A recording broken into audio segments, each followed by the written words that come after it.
Crentes Go! Eu sou Jonathan Zimmer, um dos editores da Crentaços Produções Subversivas, e estou aqui mais uma vez com o Samuca. E Samuca, agora a gente tem que ficar esperto quando pega um zino do corinho da igreja aí, que vai lembrar desse programa e sei lá, né?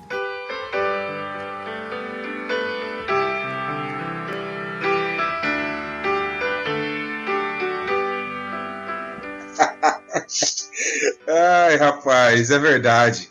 E eu queria aproveitar aqui para apresentar ele, meu amigo de longa data, meu amigo de Missão na Íntegra, né? Rede Missão na Íntegra. Privilégio ter você comigo aqui, Guilherme de Carvalho Burjac. É muito bom ter você aqui, um privilégio. Amo você, cara. Não parece. Também te amo. Chamando ele de Eu não sei se você sabe, mas eu tô utilizando uma camisa que o Samuca me deu. Essa camisa do Samuel. Ele me deu essa. A única camisa de marca que eu tenho. É que Pastor Batista é isso, né? Pastor da Missão da Íntegra, tá certo. Ele ficou com dó porque eu fui pra Curitiba pensando que tava indo pra Salvador. Deu uma blusa daí. É a que eu mais gosto. É Boa mesmo, eu gostava dela. É muito boa. Eu sou o Guilherme, não de Carvalho, mas o Guilherme Burjac, e eu quero apresentar a Tamires. Aliás, eu queria ser uma mosquinha pra assistir uma aula da Tamires quando ela dá um depoimento que tá com TPM. Eu queria ser uma mosquinha pra ver. Não, dia de avaliação. Quando coincide a avaliação e a TPM, eu queria ver como é que ela avalia as notas dos alunos. Eu queria estar ali só vendo como é que funciona. Eu oro por vocês, alunos da Tamires. As pessoas acham que eu sou muito mais malvada do que eu sou sendo professora. Eu sou um amorzinho. Sou a professora que eles mais gostam. Falo, prof, você é muito calminha. Então, tá errado. Peraí.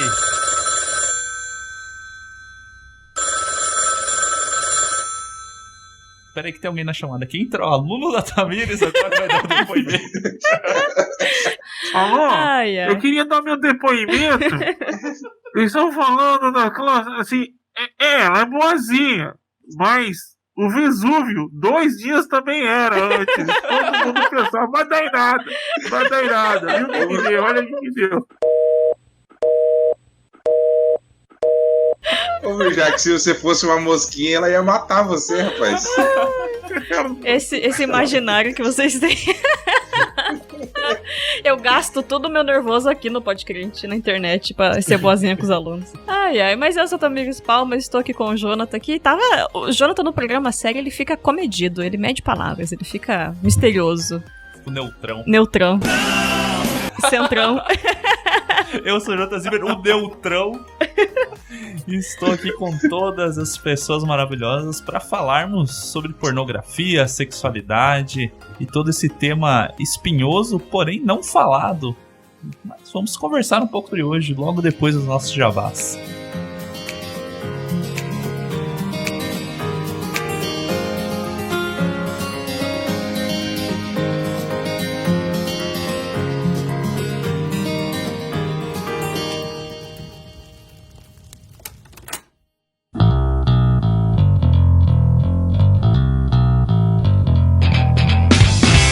Antes de irmos para o papo do Podcrente, quero deixar um recado para vocês. Conheça as plataformas de incentivo da Crentaços. Você que conhece a Crentaços, ouve os podcasts e quer nos apoiar financeiramente também, além dos comentários, de mandar para os amigos os programas para escutar e tudo mais, você pode contribuir com dinheiro através do Padrim e do PicPay da Crentaços. PicPay, se jogar Crentaços, você encontra lá. No Padrim da mesma forma, padrim.com.br/Crentaços. Você escolhe a forma que fica melhor para você e pode contribuir. Tem valores que começam bem com um pouquinho de reais. Você já pode contribuir com a gente. Conforme o valor da contribuição, tem outros objetivos que você alcança, ganha outras recompensas. E daí você vem fazer parte do Bar e Mercearia da Crentaços, um grupo no WhatsApp onde todos os nossos colaboradores estão lá, outros participantes dos podcasts da casa também estão lá. Assuntos variados, desde dica de games que estão gratuitos na semana, até se vale a pena trabalhar de sol a sol durante um tempo, fala do trailer do Obi-Wan, discute tudo, assuntos diversos que acontecem no Brasil e no mundo. E outras bobagens tem lá no Bar Mercearia Crentaço, que se você contribuir financeiramente pode fazer parte. E também eu peço que escutem os outros podcasts da casa, todos estão no mesmo feed da Crentaço. Tem Telescópio, Dá Prateleira, Notícias de Meu Deus, o Ampulheta Devocional. Você escuta lá, todos juntos no feed da Crentaço. Procura, escuta, comenta, compartilha. Segue a gente nas redes sociais também, em tudo, Instagram, Twitter, Facebook, a gente não usa tanto, mas você encontra também tudo, @Crentaços. Se tá perdido, é muita coisa pra processar, entra no nosso site crentaços.com.br, lá tem todas as informações, tudo certinho, explicando pra você como seguir a gente, como acompanhar, como contribuir, material antigo nosso, tudo que a gente produziu já ao longo desses 12 anos está lá, crentaços.com.br. E nos siga, compartilhe, comente, mande um abraço pra gente. A gente fica feliz de trocar ideia com vocês nas redes sociais também. E bora pro Podcrente de hoje.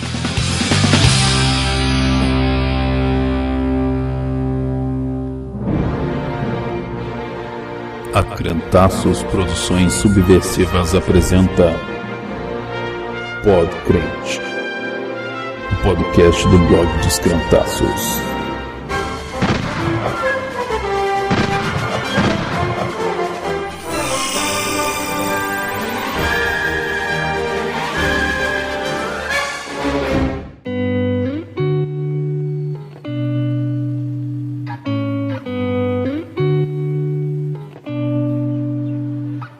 Podcrente de número 109, hoje para falar sobre pornografia. E antes da gente entrar no tema, eu tenho que agradecer os convidados, que são batistas maravilhosos.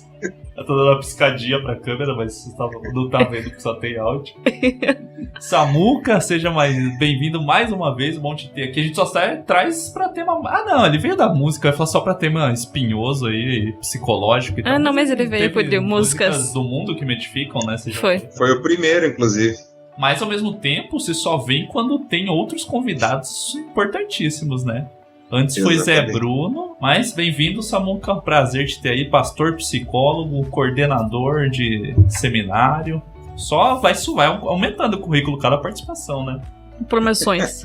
Pô, gente, obrigado, viu? Valeu mais uma vez. Obrigado, Jonathan. Obrigado, Tamires, pelo convite. E é sempre uma alegria para mim estar aqui com vocês, da gente poder conversar, bater papo sobre vários assuntos, né? Temas diversos, assim, e eu fico contente, agradecer também o privilégio de estar com o próximo convidado que vai ser apresentado daqui a pouco, mas é bom demais estar aqui com você, meu amigo. Valeu! E diretamente da Espanha, ele que está completando praticamente o bingo de podcasts da Crentaços. Embora eu tenha que pedir desculpa publicamente, porque é ridículo que a gente tenha convidado o Burjac apenas no episódio 109. Mais de 10 anos de podcast, nunca chamou o Burjac pro Podcrente, já participou de todos os outros. Tem episódio da Prateleira, de Telescópio, episódio até do Teologia de Boteco, o Burjac, que a gente nunca tinha chamado no Podcrente, então desculpa. Tem que dar uma ampulheta pra ele fazer também. Tem que, como negociar, pra você fazer uma devocional. Inclusive, ele tem uma série de podcasts na Crentaços, o Conjugar, mas pro Podcrente a gente só vacila, nunca tinha chamado. Mas bem-vindo, Burja, é um prazer gigantesco estar com você aqui. Um abraço do tamanho da Espanha pra vocês. Que é do tamanho de Minas, mais ou menos. Tá bom, é grande, é grande. Hoje eu tava falando. É grande. Não posso ficar falando em espanhol com o meu espanhol, que não é espanhol com o Burjac. Porque às vezes eu tenho um problema com qualquer coisa que eu assisto que é em outra língua, depois eu fico repetindo, falando só como, principalmente espanhol. Fico, olha, Tamires, vamos a dormir agora. E daí eu fico, sabe, o brasileiro que acha que tem que fazer uma vozinha, tipo o pastor presbiteriano que faz uma voz diferente pra pregar, sabe? Eu fico fazendo um tom diferente.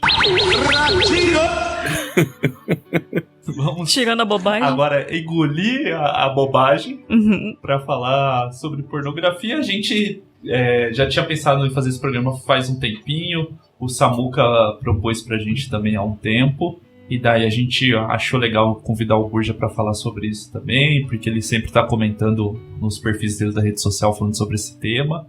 Inclusive, esse programa era pra ter saído em fevereiro, ia ser muito engraçado, porque ele ia sair dia 15 de fevereiro, mas a gente postergou a data da gravação e ia ser coincidência com um BTcast que saiu sobre o tema também no dia 15 de fevereiro, então ia ser muito engraçado, que iam sair 2 podcasts falando sobre o mesmo tema no mesmo dia. A gente sabe também que o Irmãos.com já gravou sobre esse tema, então vários podcasts já falaram sobre isso.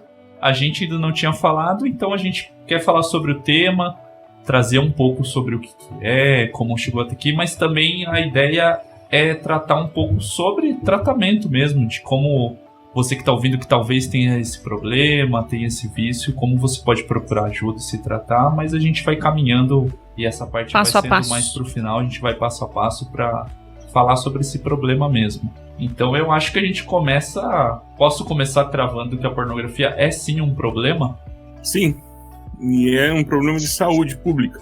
Não é um problema só concernente à espiritualidade, religiosidade, não envolve só a religião, é um problema de saúde pública. E a gente viu, acho que Thiago York, né, com essa última canção dele sobre masculinidade, tem um trecho da canção que ele fala que se afundava em pornografia. E também que são pessoas que não estão ligadas ao mundo religioso diretamente, não é pastor, não é cantor gospel, nada, e tem falado sobre isso, esse tema, né? Não, é um problema de saúde pública. É um problema de saúde pública. A gente pode dizer que vai para além disso. Assim como o alcoolismo, o vício em jogos, pornografia é um problema de saúde pública. Transcendeu a discussão a nível de moralidade, né? Então, não é mais só um problema moral, não é só mais um pecado. Não estou falando só pecado, mas no sentido de... A caixinha, né? Não tá só nessa exatamente, caixinha. Exatamente. Não tá só na caixinha do pecado. Obrigado, Tamires. Então, como o Burjac falou, é um problema de saúde pública hoje e que vem preocupando cada vez mais, né? Vem preocupando cada vez mais porque o número crescente de pessoas apresentando vício na pornografia, ele está aumentando alarmantemente. O Burjac citou 2 pessoas famosas, mas teve a Billie Eilish também, né, que é uma cantora que faz sucesso entre os jovinhos e falou que o cérebro dela foi destruído por causa do vício da pornografia. Sim. Acho que ela começou com, 15 anos, 16 anos, né, bem novinha a pensar sobre isso e a consumir e tudo mais, e também alegou que ela tem várias consequências na vida hoje, né, em função do vício na pornografia e tudo mais. Sim. Porque a gente acaba caindo, às vezes, numa tendência, né? É um discurso que talvez é repetido, mas eu não acho que é totalizante, total, no sentido de que né, cada geração mais jovem fala de liberdade sexual, alguma coisa assim, e necessariamente todos eles são a favor da pornografia, ou acho que não tem problema e tudo mais, então é importante quando tem pessoas famosas assim, igual os que o Burjac citou, que são mais velhos, né? Mas a Billie Eilish é uma jovem, né? Bem mais jovem do que a gente. E faz bastante sucesso entre os... E é visto como até um símbolo de liberdade, né? Ela compõe as próprias músicas, produz em casa, né? Tem todo um espectro de liberdade, né? No discurso e no que ela faz. E apontou isso como um problema, que ela entende como um problema e ela entende as consequências que isso trouxe para a vida dela, né? Eu lamento muito porque quando a gente não transcende o assunto para além do limite da religião, ou seja, como uma prática, uma normativa de vida, por exemplo, a sexualidade, a Bíblia ela é muito clara em relação a isso. Então, quando a gente só discute em relação ao termo da pornografia dentro do contexto religioso, a gente tem dificuldade de romper a quarta parede, né? Por exemplo, para falar sobre a violência contra a mulher, a violência contra crianças, né? Principalmente o grande consumo, né, desse material nos porões da internet ainda é a pedofilia e outras aberrações que são gravadas, e a gente tenta, dentro da caixinha da religião, a gente acaba só falando, não, porque isso desagrada a Deus, e até na questão do tratamento do tema dentro da igreja, a gente, dentro das nossas comunidades de fé, o fato de desagradar a Deus como se Deus tivesse alguma necessidade de ser agradado ou tivesse alguma carência, mas quando na verdade a gente está falando sobre seres humanos que estão se desumanizando dentro daquilo que Deus havia planejado, né, toda a sua essência. E vale a pena a gente tratar sobre o tema porque acaba sendo o caminho que muitos tomam, porque não é um tema falado abertamente, né?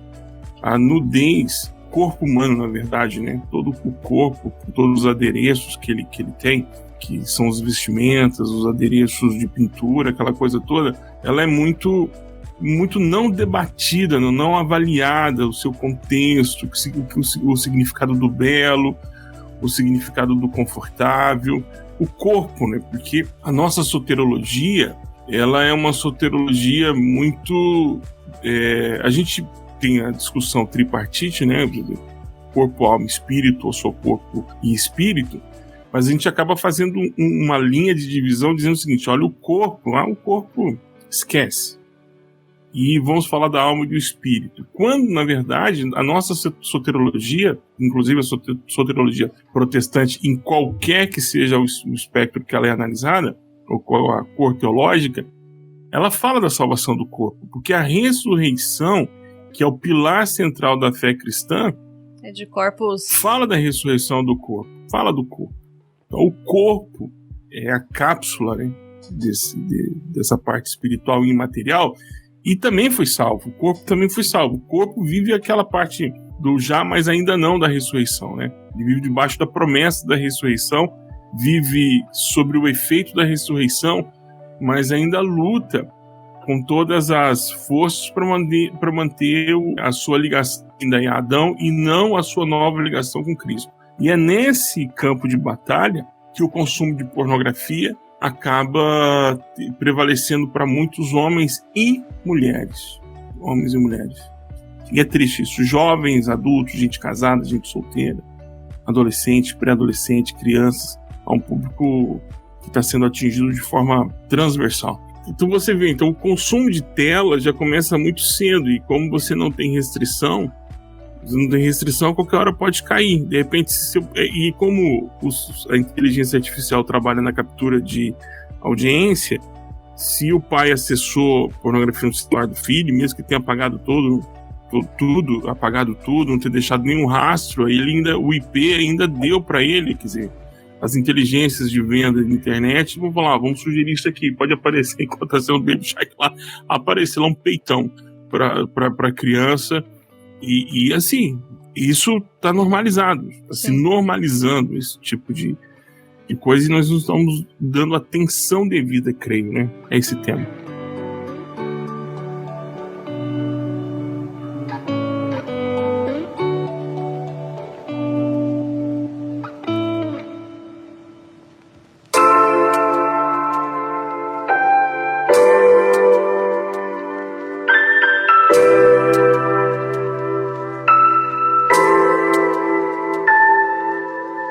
Mas a gente pode pegar, por exemplo, a questão das músicas mesmo, né? O problema não é o ritmo, mas a gente tem muitos funks, muitos sertanejos, que são descrições explícitas de sexo. E você vai em festa de criança e as crianças estão rebolando essas coisas. Claro, a gente que foi criança nos anos 90, eu fui criança nos anos 90, né? Tinha as questões do El Chan. Mas assim, não é porque lá no não é porque lá nos anos 90 existia isso que não era problemático. Também era, né? A gente vê. Tinha a banheira do Gugu, tinha... Enfim, o consumo eu acho que era ainda mais explícito, né? De coisas sensuais e possíveis de gatilho para pessoas com esses problemas. Mas essa questão das crianças mesmo que a criança não tenha um celular, ela ouve as músicas, e as músicas falam pra gatinha sentar, pra gatinha rebolar, pra ir de 4, não sei o quê. Gente, por que, sabe? Por que você deixa uma criança dançar e ouvir um negócio desse? É absurdo. E uma diferença também, Tamires, em relação a anos 90 e hoje em dia, é que o acesso a materiais mais extremos, digamos assim, hoje é muito mais fácil. Então, nos anos 90 era muito mais difícil, né? Então, eu lembro de quando eu era criança, de que meu primo combinou comigo que um dia a gente ia na casa de um amigo dele, porque ele tinha uma revista de mulher pelada, e a gente então ia combinar dos amigos de ir lá ver a revista, né? Então foi tudo um evento que a gente organizou de falar pro pai que ia fazer uma coisa, foi fazer outra, para daí então ter acesso ao material. Hoje não, né? Sim. O celular que toca música, você vê o vídeo, então Eu acho que isso também é um diferencial. E que também torna a pornografia ainda mais um problema, né? Um problema diferente, porque ele é mais fácil que álcool, é mais fácil que drogas, é mais fácil do que qualquer o acesso. Você só precisa ter internet e um aparelho conectado à internet, e aí você já tem acesso a material pornográfico de todo tipo, e essa facilidade também, então ele acabou contribuindo para que isso se tornasse popular, né? Tão popular. Sim, e a gente tem, assim, não sei se a gente vai tocar no tema a origem do problema, ou como é que a gente pode entender isso, né? Eu tenho um vídeo de 3 minutos, ele tem, sei lá, acho que deve estar com umas 20 mil visualizações. Acho que o diabo não vê pornografia. Pelo menos não sozinho. Esse é o título do tipo, de responsabilizar que existe uma cadeia de produção, né, pensada em atrair você pro contexto. Eu até separei aqui pro nosso encontro hoje aqui para gravação, e é interessante. Eu até tirei aqui. Print. O UOL. Eu não sei se o pessoal do marketing, o pessoal vai dizer que isso é verdade ou não. Mas o jornal funciona assim. Páginas ímpares. A página ímpar é a página quente, né? O jornal. Capa. Aí você abre o jornal. Aqui é mais caro a publicidade do lado direito do que do lado esquerdo. E é mais caro o que está aqui no canto, desse canto e no rodapé, assim. Porque é onde as nossas zonas de olhadas, né? As zonas quentes para vender. Então no UOL sempre vai estar assim, UOL. Vai ter aquela coluna lateral assim, e nessa coluna lateral sempre vai ter temas como esse aqui, por exemplo. Menage intergaláctico. É sério, para falar sobre a captura e fusão de 3 galáxias. Ok, né? Ok. Logo abaixo, o que a gente encontra? Pedro e Paulo Marcum. Pornô em realidade virtual, dá a sensação de estar em outro corpo. Aí você abre a matéria tem menos de 500 palavras. Menos de 500 palavras tem a matéria. Menos de 500 palavras. E aí, intercalando, porque a palavra apareceu pornô, né? Apareceu na matéria. Aí na lateral, assim, se você não tem um bloqueador de AdSense, aí começa a aparecer, né? Alargue seu pênis e outras propagandas sugerindo, né? Alguma coisa assim. E aí, você vai ver, como eu tô usando um IP aqui da Espanha, aí aparece publicidades em espanhol, naquele espaço de publicidade do UOL, aparece o AdSense do Google me promovendo aplicativos, Então, quando você abre a matéria já sai atraindo todo tipo de publicidade para aquele ambiente. Ou seja, os caras querem que você clique, porque com clique que eles ganham dinheiro. E a pornografia é dinheiro.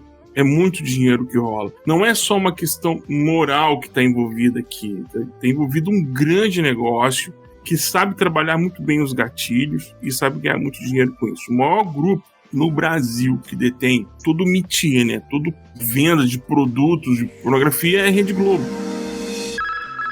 E eu não estou nem dizendo das novelas, pelo amor de Deus. Globo Lixo não é assim, né? Eu não vou nessa onda, mas é porque ela detém pela antiga Globosat, que não é mais Globosat, ela detém todos os canais, ela vende todos os canais. Em segundo lugar está a Band, com o Cine Privé, que o que faz com que essas pessoas assim, são conduzidas para o consumo, sabe? É como uma atração constante, você não consegue escapar dos seus olhos. Você vê ferramentas como Twitter, as redes sociais, né? As redes sociais mais, digamos assim, mais politizadas, como o Twitter e o Reddit, que acho que no Brasil pouca gente usa. Você vai encontrar também nesses meios pornografia, distribuição de pornografia. O TikTok, olha só como é que é o TikTok. O TikTok também. Mas olha como é que é a cadeia que se forma a cadeia. Primeiro, aparece lá a menina fazendo a live, aí ela toda vestidinha, tudo normal, não tem nada assim de anormal, e ela tá lá mexendo, não sei o que, e aí ela tem o redirecionamento pro Instagram. Aí no Instagram ela é um pouco mais audaciosa, digamos assim, como ela não tá postando nenhuma parte do corpo dela, mas aparece o link para o OnlyFans. E aí é onde ela... Então é uma cadeia de produção bem pensada, uma cadeia de digamos assim, um funil de vendas muito bem elaborado, ao ponto de você chegar e fazer a assinatura. E aí o cara fica preso nisso, e a menina também fica preso nisso, e acha que não está consumindo pornografia, mas está consumindo pornografia. Hoje não só é uma questão moral. Hoje tem um estilo, não sei como que eu posso denominar isso, mas as pessoas usando o canal do YouTube para esse mesmo caminho. E aí você digita lá como estender roupa no varal. E aí aparece o vídeo de uma mulher, né? E ela tá assim, com roupa bem sensual, ensinando a estender roupa no varal. Como trocar a lâmpada de casa. O cara digita lá, como trocar a lâmpada de casa. E aí tem uma mulher com uma camiseta bem curtinha, com a câmera embaixo da escada, e ela sobe a escada para trocar a lâmpada. E aí o canal vai encaminhando para outros, como o Burjac já explicou, né, para os OnlyFans e outros meios para as pessoas poderem ter acesso a esse tipo de material. Então tudo acaba levando e direcionando para esse fim, né? E o algoritmo, por exemplo, a gente pegar o Instagram, que eu acho que é a rede social mais ativa do momento, né, das pessoas. O Instagram, ele valoriza mais, né, o alcance maior são fotos que aparecem o rosto da pessoa, ou mais de uma pessoa. Então você faz o post só de uma imagem com texto, você vai ter um alcance muito menor, ou quase zero, do que alguém que posta assim. E ao mesmo tempo vai subindo essa reguinha do alcance, né? Então a foto ele vai subindo a reguinha e diminuindo a roupa, né? A foto, e assim vai indo. Porque você pode, mesmo que não seja uma pessoa que consuma esse tipo de conteúdo, se você for na lupinha lá, jogar na busca, que daí vai aparecer um randômico, né? De várias coisas. Vai aparecer, você gosta de futebol, vai aparecer coisa de futebol. Vai aparecer, sei lá, seriado, blá blá blá. Mas no meio, sempre vai aparecer alguma coisa sugestiva a isso. Seja uma mulher com menos roupa, de biquíni, fazendo uma... E geralmente, agora, né, que faz um tempo que eles têm os Reels, por exemplo, lá, que são os vídeos, né? Vai ser um vídeo de algum dançando alguma coisa assim, ou de um cara, ele vai... Daí você clicou uma vez, provavelmente depois vai aumentando nessa busca o número de que vai aparecendo assim. Da mesma forma que o Burjac citou essa migração de uma plataforma para outra, a busca vai funcionando assim. E daí as sugestões sempre vão aumentando. Então, é um mercado mesmo que tem no fundo, né? Não é só, meu Deus, é uma entidade maléfica por fundo, né? Que está agindo e... Não, é grana mesmo. A galera quer ganhar grana e não mede esforços e as consequências disso. Eu já vi vários perfis assim de lojas que vendendo coisas aleatórias, em que os Reels lá eram totalmente sensualizados. Isso não é novidade, claro, né? Mas é totalmente sensualizado, e a gente vê que explicitamente existe ali um padrão. Para quê? Para você ter mais visualização, para você ter mais alcance, etc e tal. Então, isso é bem comum.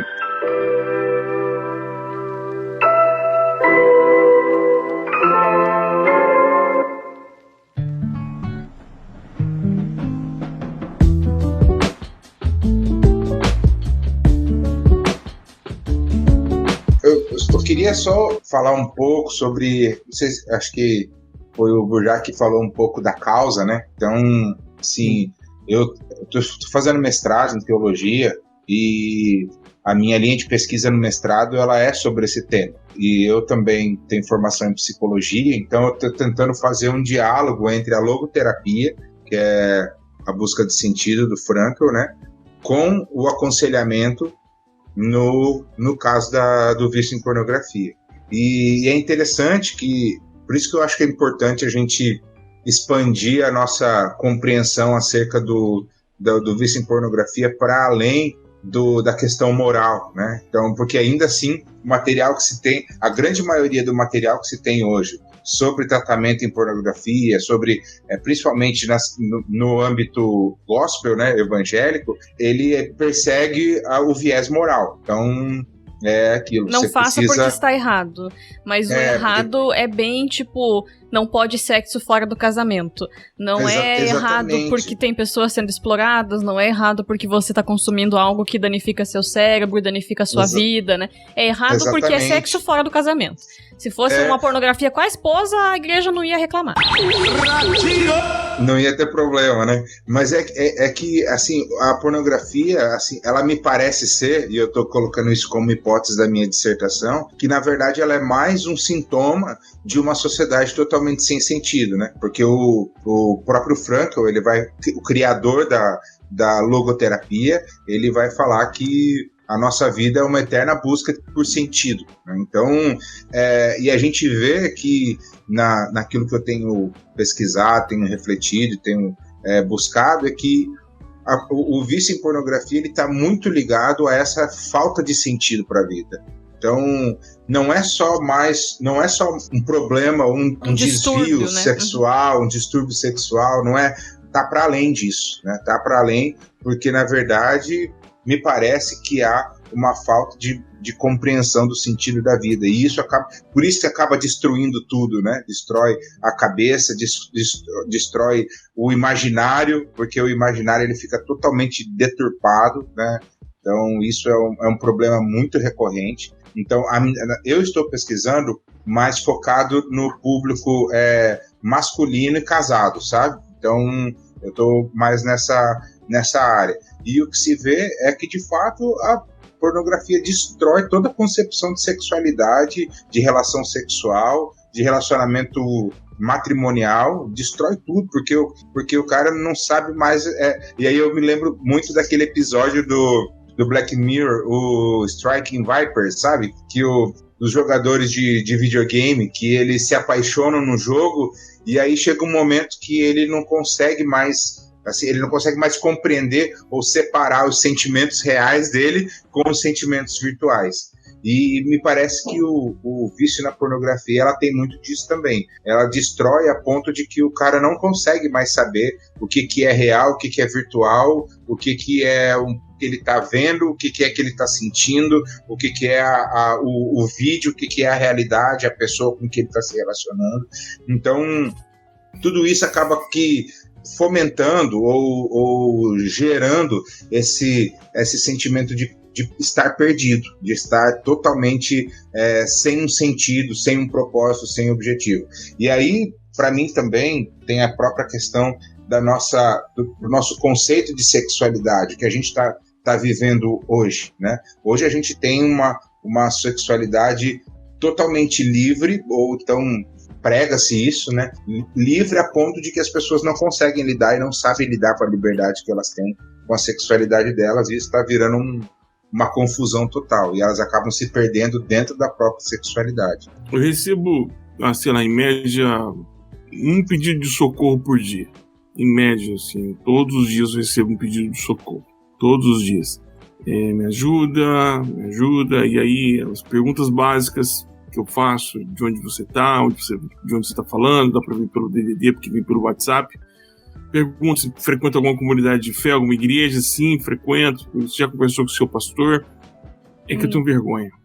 Então, existe uma ideia ainda equivocada, e eu queria falar sobre essa ideia equivocada de que é uma luta que é fácil de vencer, que por isso, por você não ser forte espiritualmente, é que por isso você é assim. Olha, não é verdade. Não é verdade. Você pode estar bem o que for, você pode ter ido do terceiro céu. 2 segundos depois você pode estar consumindo pornografia, porque não é a questão de espiritualidade apenas. Entende? Porque eu conheço pessoas que se absteram de tudo, que lutaram contra o vício da pornografia de todas as formas que você possa pensar. De todas as formas que você possa pensar. E não conseguiram vencer. Fizeram um jejum, oração, foram para o monte, fizeram um retiro sabático.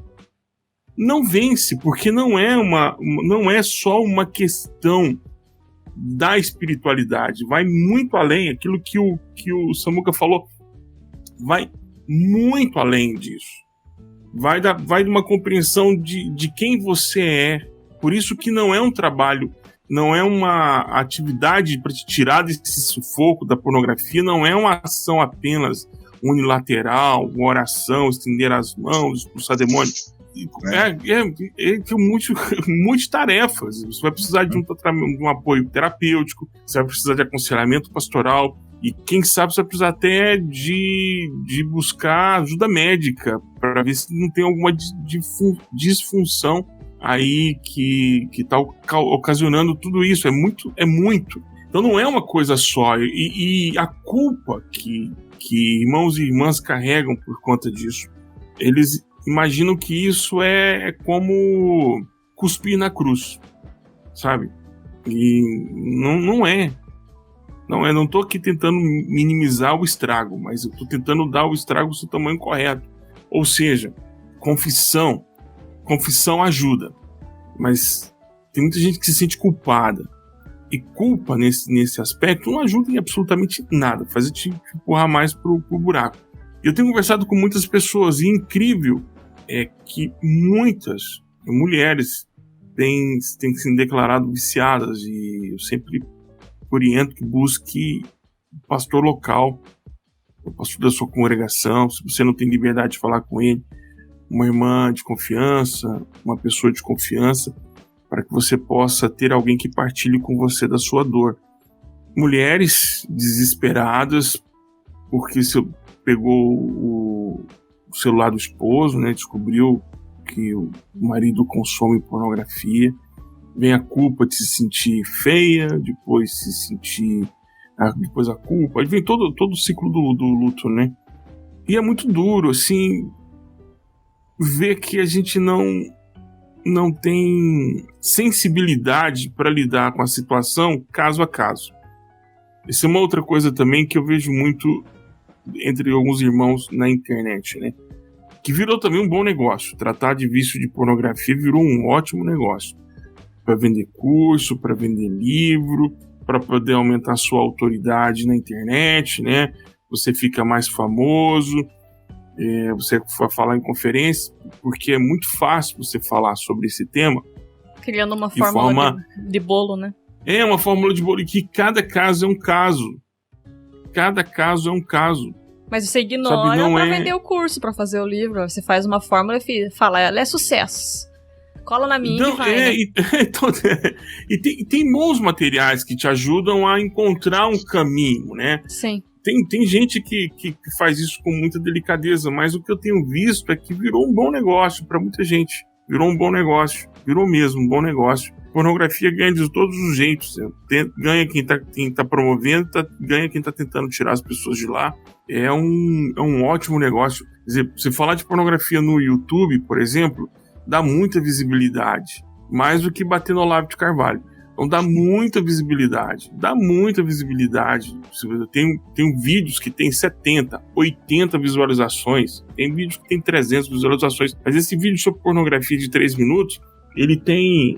O Diabo Não Vê Pornografia. Ele tem, tá indo para 15 ou 20 mil, entre 15 e 20 mil visualizações. Quer dizer, todo dia tem em torno de 100, 150, 200 visualizações só desse vídeo. Eu só você pode conferir para mim quanto que tem de visualização. 12 mil visualizações, obrigado. É um vídeo que todo dia tem visualização, todo santo dia. E às vezes o YouTube me indica ele junto com outro, de um irmão que fala sobre exorcizando os demônios da pornografia, que aí mata pau, aí desce um monte de gente. Às vezes eu recebo 5, 6 notificações no WhatsApp de gente querendo conversar, porque eu deixei o WhatsApp, pessoa que quer orar, quer conversar sobre o tema, e aparece. Assim, eu tenho visto e assistido que esse tema precisa, sim, ser tratado, mas não ser tratado como nós estamos fazendo, da forma de espantalho. A gente precisa ter uma conversa muito séria, o que significa sexualidade, sabe, aquela conversa meio infantilizada sobre sexo, sabe? Porque eu já te contei essa história, eu já dei aula para o 6º, 7º e 8º ano. Amei. Nossa, foi uma das experiências mais legais. Não quero nunca mais na minha vida. Mas foi muito bom. Não desejo nunca mais. Mas para mim foi muito bom. E eu dava aula sobre iniciação à filosofia e não era uma mescla de ensino religioso e filosofia, era mais ou menos isso. Era uma mescla disso. Então, um dia eu escrevi no quadro um triplo X. E perguntei, o que é isso? Todo mundo começou a rir, né? Sexto ano, né? O professor veio. E alguns estavam aqui meio que sem saber, estavam rindo assim. O filme do Vin Diesel. Oi? Assisti o filme do Vin Diesel, o Triplo X. Né? Do Vin Diesel. Não, aí ficavam assim meio... Mas a maioria sabia o que era. A maioria sabia o que era. Não só sabia como era, que aí eu perguntei, e vocês vêm? E aí ele falou assim, sim, e o senhor quer saber como é que faz para apagar o histórico de navegação? A gente te ensina, prof, você tá dificultando aí. Sexto ano. Já havia uma cultura de consumo de conteúdo pornográfico. Só que a gente precisa falar sobre sexualidade. A gente precisa tocar nesse tema de uma forma não infantilizada nas nossas comunidades de fé. Até os livros sobre Adão e Eva no paraíso, eles infantilizam a figura do corpo humano, sabe? Colocam a folha de figo, de parreira, né? Antes da hora. Sim, já estavam cobertos antes, né? Eu lembro de um texto, foi na época que tinha a Sex Church, foi um texto do Marcos Botelho, Jesus pegou no meu Bilau. Era muito legal. Ele deu, né? Esse texto. Que o pessoal não vai no título e não entende, né? Exato, eu escrevi um texto também que, graças a Deus, eu apaguei esse texto, me deu muito trabalho. Eu escrevi que chamava Eu Quero Ser Igual ao Demônio. Clickbait, né? Não tem jeito. Deu mais, foi trabalho. E o Marcos escreve dizendo que a obra de criação do ser humano passa também pela genitália. No site do Botelho ainda tem o texto no site dele disponível. Tá disponível, Achei né? aqui. Uhum. Achou também? E fala sobre o corpo humano como obra da criação de Deus. Deus não terceirizou a genitália pro diabo. Falou, é o seguinte, vou construir até aqui, terceirizo o trabalho para você, volto a partir 2 centímetros depois eu volto. Da coxa para baixo. Da coxa. Da coxa para trás, vocês ficam encarregados dessa parte. Há teólogos e gente que defende a ideia de que o pecado de Eva foi a relação sexual. E o pessoal pensa que nascer, a raça humana seria reproduzida por meio de sono, né? Dorme Eva, dorme Adão e...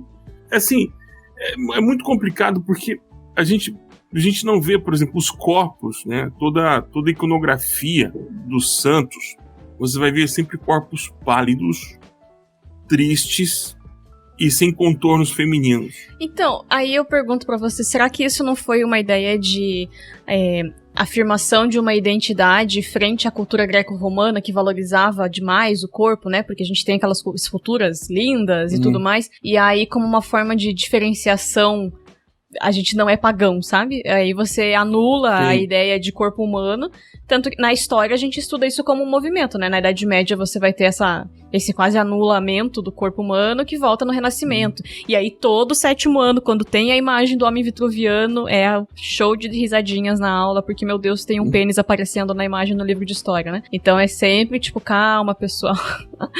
Mas você acha que talvez não tenha a ver com isso?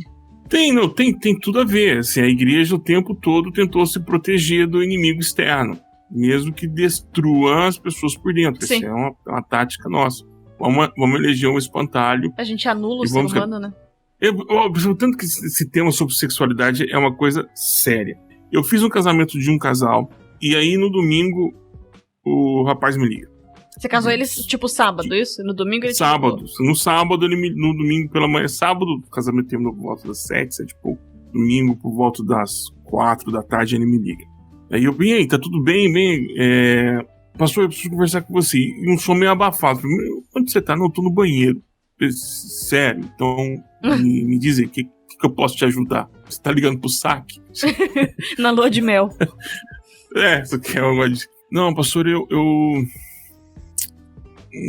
não sei, não quero sexo mais não. Chega. Por exemplo, logo na primeira, assim, não quero mais não. Esse trem dói demais na conta. Dói.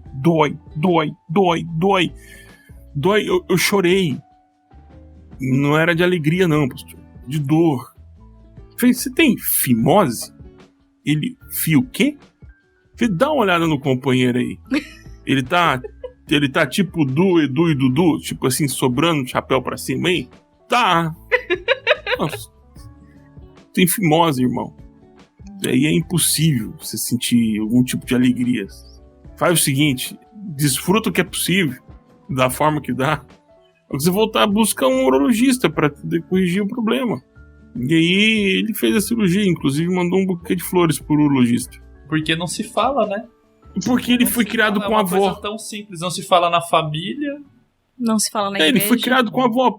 Põe o menino pra tomar banho. Não ensina. Não, sabe, é como se não pudesse ensinar, não se pudesse falar, não se pudesse conversar sobre o tema. Isso é muito triste. O Samuel que falou agora que está trabalhando com casais, sabe, uma história que me deixa muito triste porque ela é verdadeira. E ela é triste, e me deixa mais triste porque ela repete em muitos lugares. O casal se converte. Primeiro, normalmente, quem é pastor de congregação de vila sabe que eu estou falando bem como faz sempre as nossas experiências. Primeiro você enche a igreja de criança, depois aparecem as mães, depois aparecem os pais. E aí se converte os primeiros casais, primeira família convertida ali. Então, primeiro a mulher, depois a criança, depois a mulher, depois o irmão. E aí o irmão vai e se converte os dois. E aí você começa a ver que ela está um pouco incomodada, porque ela está mais tempo um pouquinho na fé, tem recebido mais orientação, tem todo aquele discurso sobre pureza do corpo, pureza... Não. E aí ela abre o coração num encontro de senhoras, de mulheres da igreja, abre o coração, dizendo que está sofrendo muito com o casamento, que ela está pensando em se separar. E aí, o que foi? Não, porque o irmão tá querendo algumas práticas que eu não concordo. E aí, desde que quer fazer sexo com a luz acesa, né, que eles sempre fizeram, até uma ida ao motel, essas coisas todas. E aí como ela tá ouvindo todo um discurso sobre pureza, mas esse discurso sobre pureza, ele não é capilarizado para a vida sexual do casal, fica sempre ali naquela superfície. Não é de cuidado, né? Não é de cuidado, entende? Fica ali só naquela planilha, planando ali, e aí você vai e pega algum conteúdo, alguma coisa e tenta adaptar, nunca é direto, aplicado, aquela coisa toda. Ela achava que estava vivendo uma vida de pecado, simplesmente porque o marido queria ter relacionamento sexual com ela. E queria ter uma relação sexual como eles tinham antes. E aí ela diz, não, agora tem que ser diferente. Agora tem o lençol no meio. Agora, exatamente. Então, toda uma ideia, um ideário na cabeça que a relação sexual agora entre os dois tinha que vir, sim, aos moldes da Idade Média, alguma coisa assim. Porque isso que estava na cabeça. Quando ela escuta muito sobre os puritanos, e aí aquela coisa do puritano, o puritano, e aí ela pensa que ela quase tem que virar uma monja, né?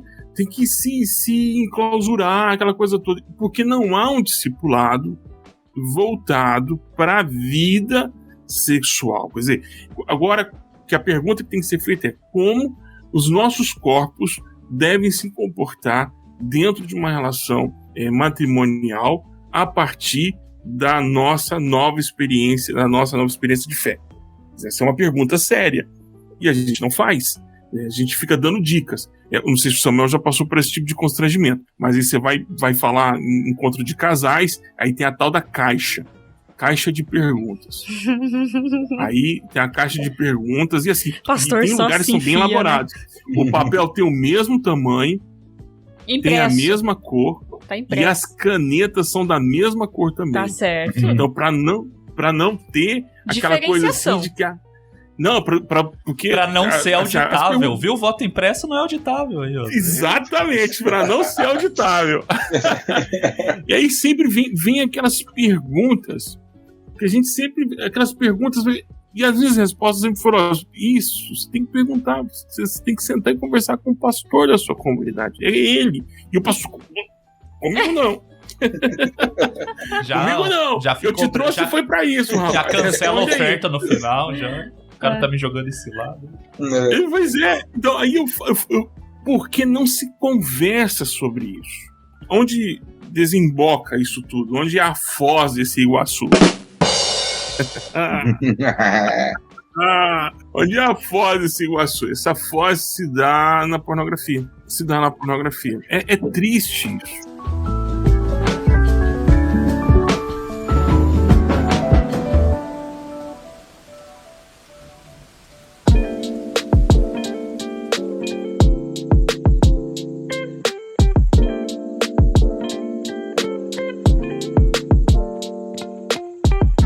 Esse não é um problema restrito ao ambiente da igreja, né? Em lugar nenhum se fala sobre sexualidade, né? Em nenhum lugar. E as conversas são sempre em tom de piada ou então em tom de ostentação, né? Então, você falou do rapaz aí que não teve orientação nenhuma. Eu falo que eu também não tive, né? Eu nunca tive um lugar ou um ambiente em que eu pudesse conversar sobre sexualidade ou perguntar sobre como que eu ia descobrindo. No meio de piadas e de coisas que se falavam, eu ia pescando, né? Acho que é isso, então acho que é isso, então isso aqui, então aquele lá riu de tal coisa que falou, então, e esse aqui falou tal coisa agora, então eu acho que essa. E foi assim que eu fui construindo meu entendimento sobre várias coisas no que diz respeito à sexualidade. E então não se fala sobre isso em lugar nenhum, não se conversa sobre isso.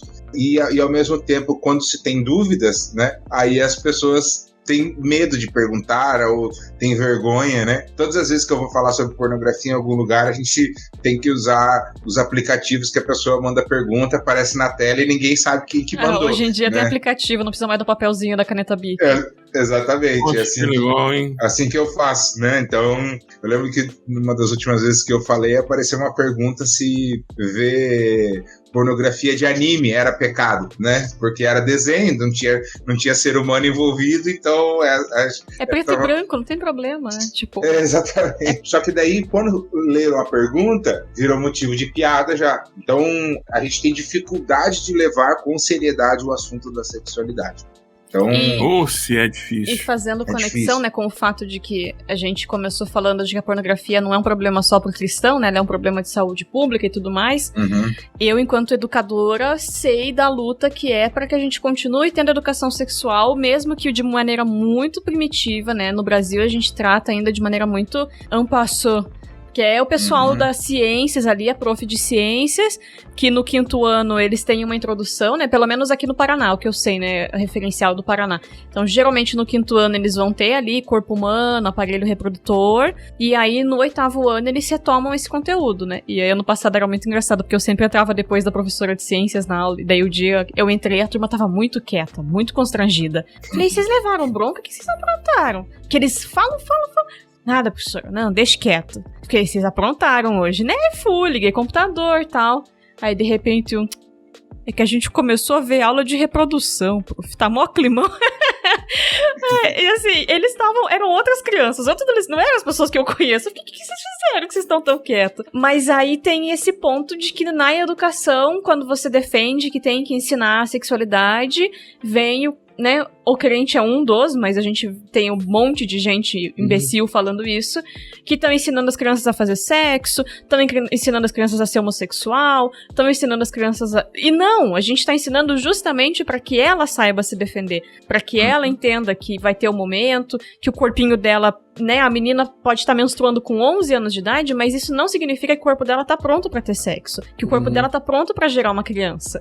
São sinais, e você vai amadurecer, porque a sua evolução mental vai acompanhar a evolução do seu corpo, e aí em algum momento você vai estar pronto para essas duas coisas. E aí a gente sabe que há um trabalho enorme no Brasil, movido principalmente pela Escola Sem Partido, de que se retirem essas coisas da escola, porque nós estamos ensinando, nós estamos sexualizando eles. Não o pai que tá ouvindo o funk que fala pra criança sentar no negócio que tá duro. Não é isso que sexualiza o filho dele. É a professora de ciências falando de maneira super científica que isso aqui é uma camisinha, isso aqui é...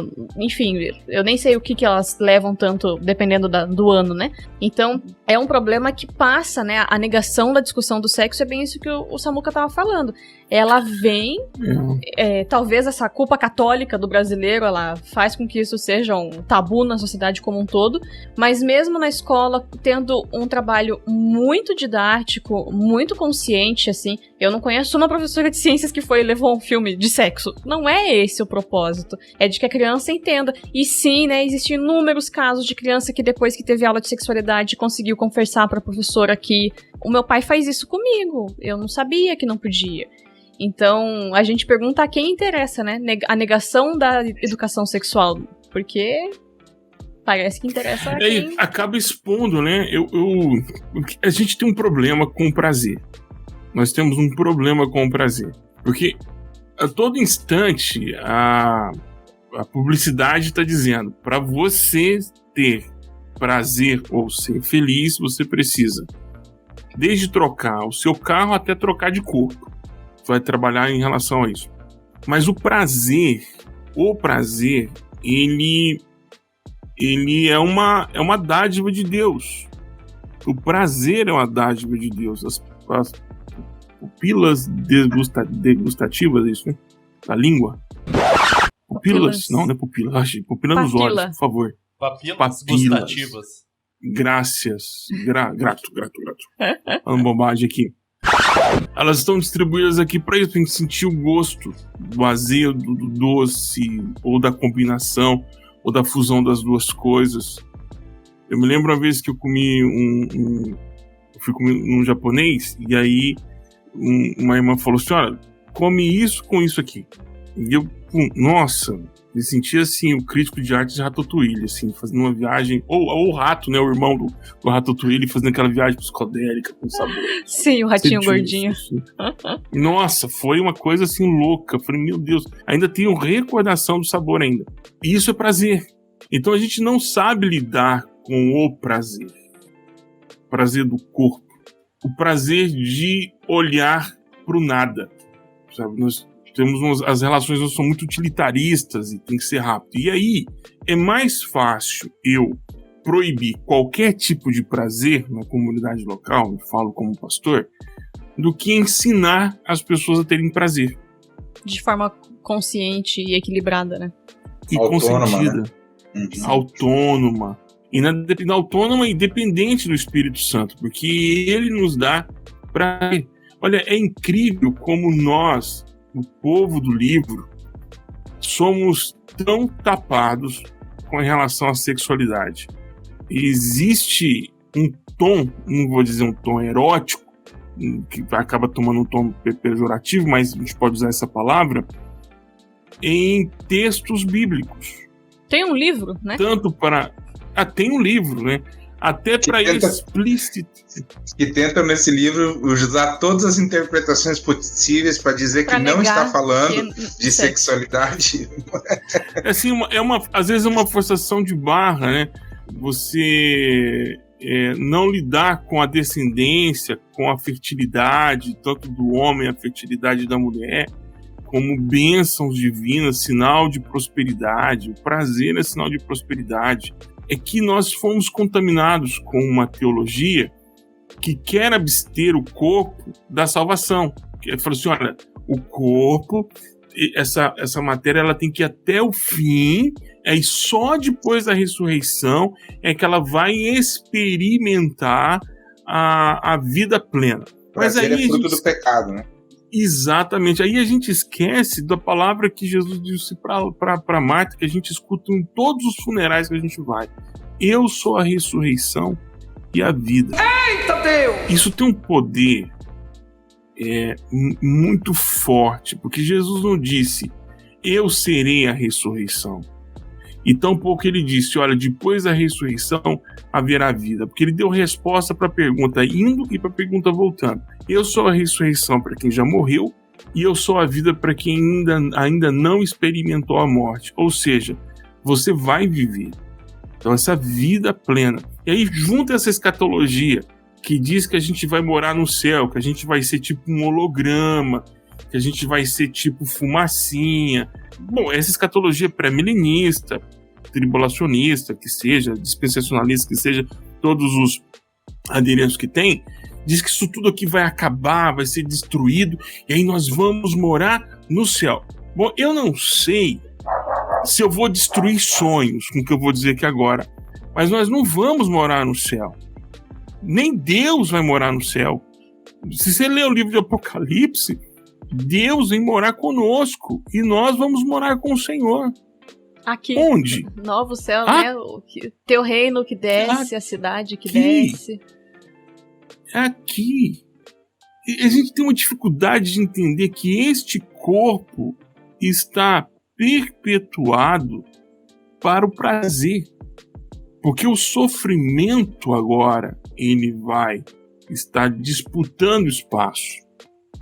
Mas depois ele não vai mais disputar espaço, depois só será alegria. Só, como diz uma canção, o hino do cantor cristão. Vou gozar.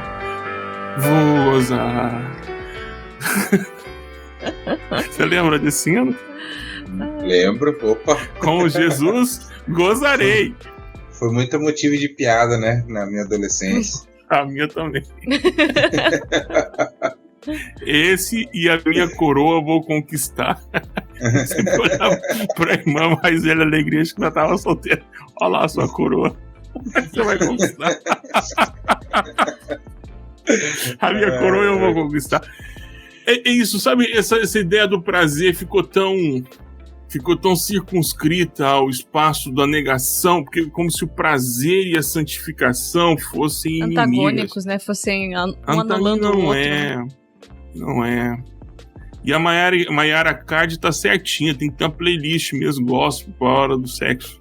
Aliás, vou até criar uma aqui e vou deixar público. Manda pro Heresias, o Trilha Herege. Vou colocar assim. Vou começar com essa assim. Começa com da sepultura saiu. Manda pro Felipe Stresser que ele vai gostar de fazer a playlist. Ai. Parece coisa que a gente não associa prazer e santificação. Parece que as duas coisas e tal. Eu conheci um pastor que dizia o seguinte: meu irmão, ele tinha uma vozona grossa. Meu irmão, eu vou te dizer um negócio. Na hora que eu tô lá na marca do pênalti, eu e a irmã, eu tô lá e ela tá lá, eu tô lá e ela tá lá, e eu grito: aleluia! Glória a Deus! Amém! Aleluia! E era um aleluia, tanto pra começar como pra terminar, porque a gente nunca sabe, ele diz, eu nunca sei quando começa, né? Quando começa, aleluia! A gente ri, mas é a pura verdade. A gente tem vergonha de associar sexualidade e santidade. Você lembra do sermão da mulher samaritana do Ed? Tanto que deu problema pra ele? Sim, coitado. Então, porque se você coloca numa mesma frase Jesus e ejaculação, você vai ter problema. Porque as pessoas acham que todo aparelho reprodutor é do diabo. Jesus não tinha um aparelho reprodutor. Ele é um As pessoas pensam que é tipo o Ken. Ele foi circuncisado no dedão dele, do pé.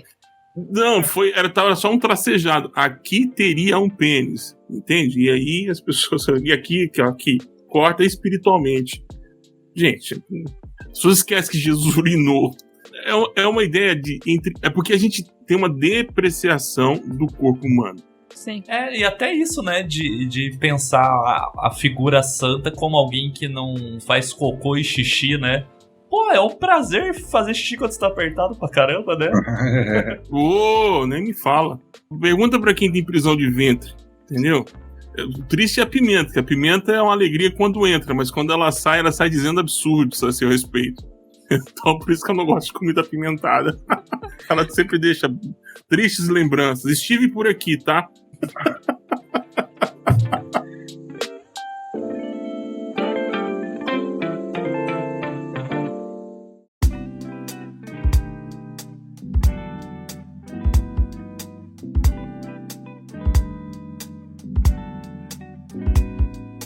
Agora, uma coisa que é interessante para mim, que eu vejo com relação à pornografia em si, né? Assim, tem vários estudos dizendo assim que praticamente, uma pesquisa não vai apontar que 100%, né? Mas que praticamente 100% dos homens que têm acesso à internet já tiveram algum tipo de contato com pornografia. Então, eu até brinco quando eu vou falar sobre isso. Eu falo assim, homens que estão aqui participando, eu sei que vocês já viram ou veem pornografia, porque as estatísticas são bem altas com relação a isso. Tem até a história clássica da universidade no Canadá, não sei se vocês já viram essa história, da Universidade do Canadá, que queria pesquisar a influência do consumo de pornografia no desempenho estudantil. E eles queriam fazer 2 grupos, um grupo de controle, né, para poder... e aí eles foram procurar homens que não tinham contato com, ou nunca tiveram contato com pornografia. E eles tiveram que desistir da pesquisa porque eles não acharam nenhum homem que nunca teve contato com pornografia. Então essa é uma história clássica do assunto. E aí, ainda assim, essa quantidade tão grande de homens acessando é um problema falar sobre o assunto, né? Ainda é difícil falar sobre o assunto. Como esse conceito com relação ao prazer sexual, essa castração do prazer sexual, como eu já diria o Freud, né? Como ela é um problema para a gente hoje, e a gente tem dificuldade de acessá-la, ainda que ela seja pungente na intimidade das pessoas. E eu vejo como é difícil isso, e como é difícil para a gente poder também chegar nesse assunto. Então, assim, as pessoas se sentem mais à vontade, um pouco mais à vontade, ou algumas delas se sentem um pouco mais à vontade, a partir do momento que eu digo assim, eu tenho problema com pornografia, ou eu tive problema com pornografia.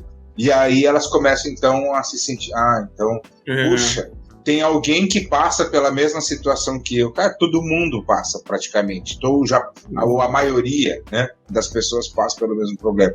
Mas é sempre um tabu. E a gente carrega esse sentimento da culpa, né? Então, e os tratamentos, os tratamentos que a gente vê por aí, os materiais que a gente vê, eles sempre são focados na culpa, né? Então, imagina se fosse sua filha. Exato. Meu orientador me mandou ler, falou assim, por mais que você não vai pelo viés da teologia moral, você precisa ler o que eles estão escrevendo sobre argumentar, né?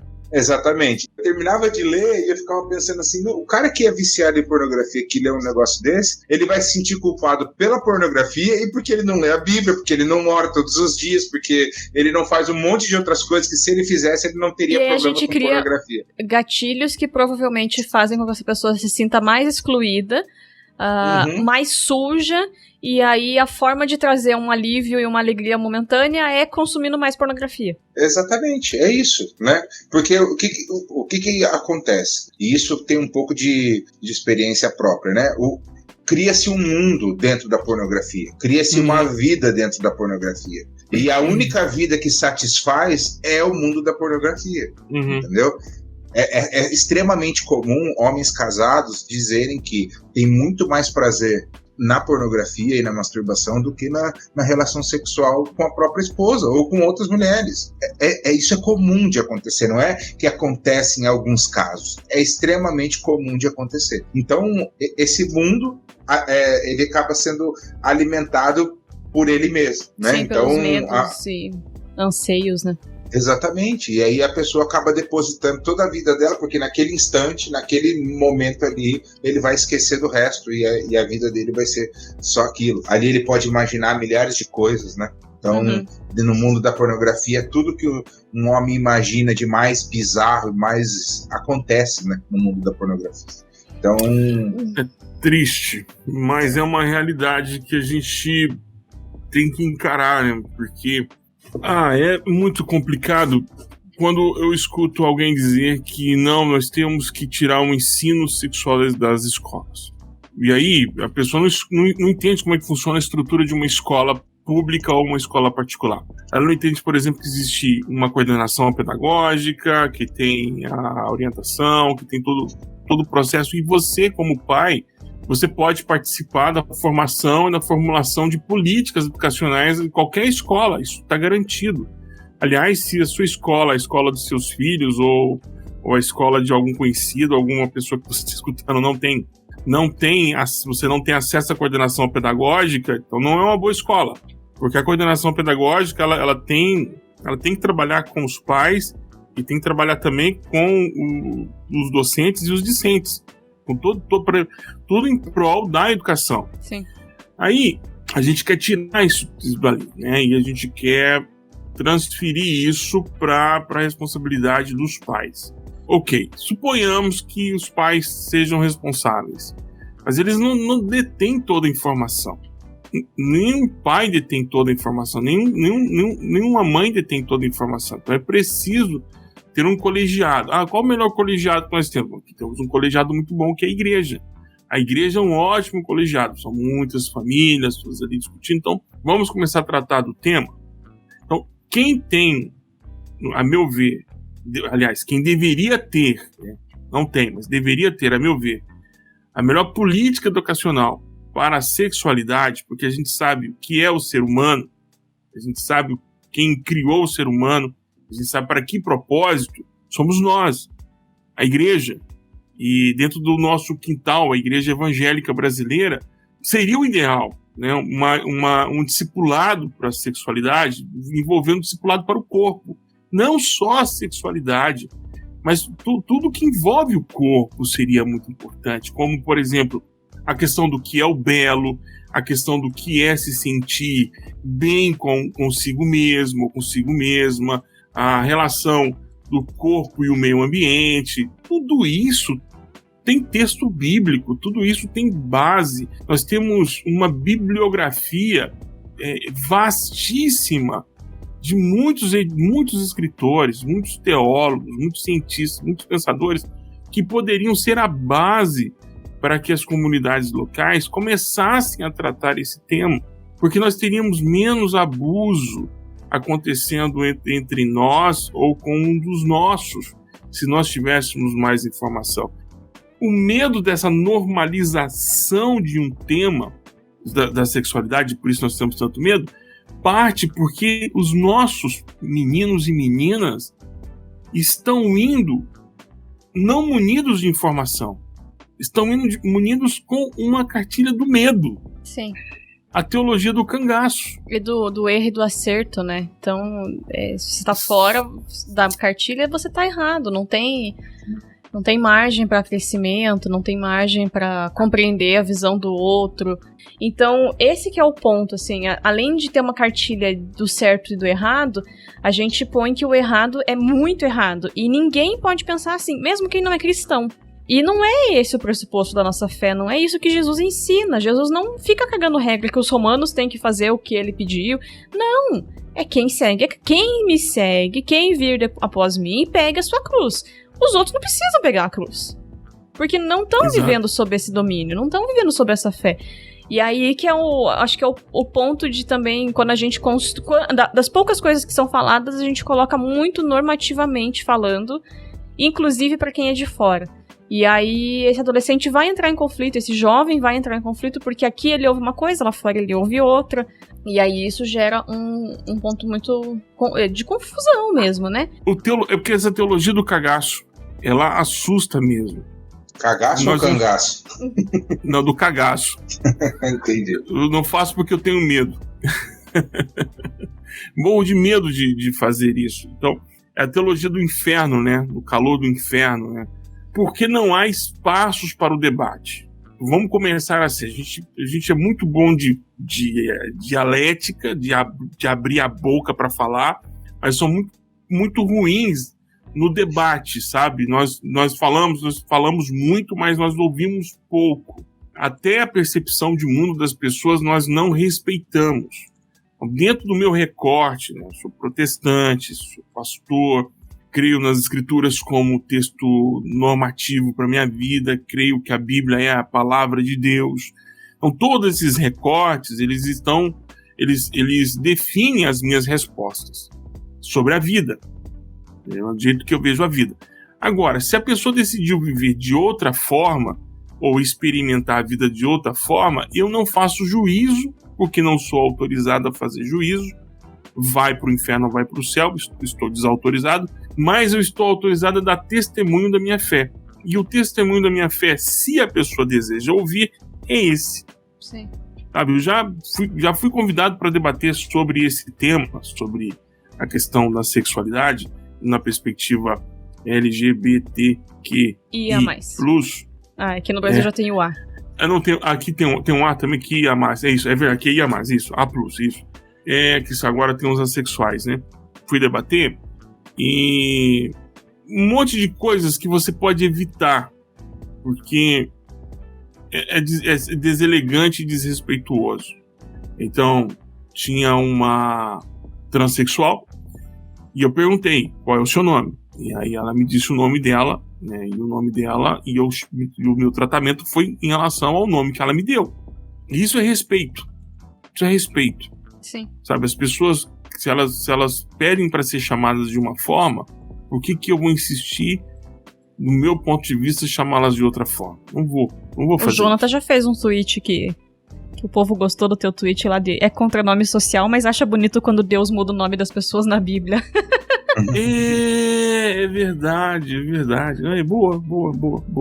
O cara cria uma série de dificuldades, né, para falar sobre o tema, mas chega um momento em que a pessoa, ela quer saber a sua opinião. Mas vem cá, você é a favor ou contra? Fala, olha, aí você tem que apresentar um disclaimer, né? Sim. Bom, eu sou pastor, evangélico, protestante, a minha profissão de fé é nisso que eu creio que o meu ponto de vista é esse. Mas todo o meu ponto de vista está ancorado a duas letrinhas. Fé. É um posicionamento de fé. É no que eu creio. E crença, ela não é normativa de coletivo. A crença só é coletiva quando todo mundo que tem o mesmo ponto se une junto um no outro. Para ir falando, não, temos a mesma fé. Sim. A mesma confissão de fé. Então, as pessoas que creem nisso, creem desta forma. Ah, mas eu não creio. Bom, é direito seu. Eu não tenho como te forçar a acreditar no que eu acredito. Então, pouco você também pode...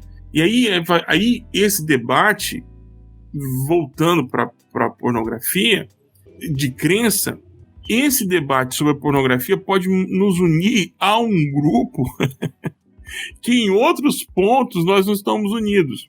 Como, por exemplo, tratar do corpo humano não como posse ou direito de exploração, que também as comunidades de LGBTQIA+, lutam também para não coisificar o corpo. Quer dizer, nesse ponto, nós caminhamos. Porque boa parte dessa população, desse grupo, vive sendo explorado. Não só de forma cultural, mas também até os seus próprios corpos são explorados. São explorados pela pornografia. Porque existe um público que consome, que infelizmente consome esse material específico.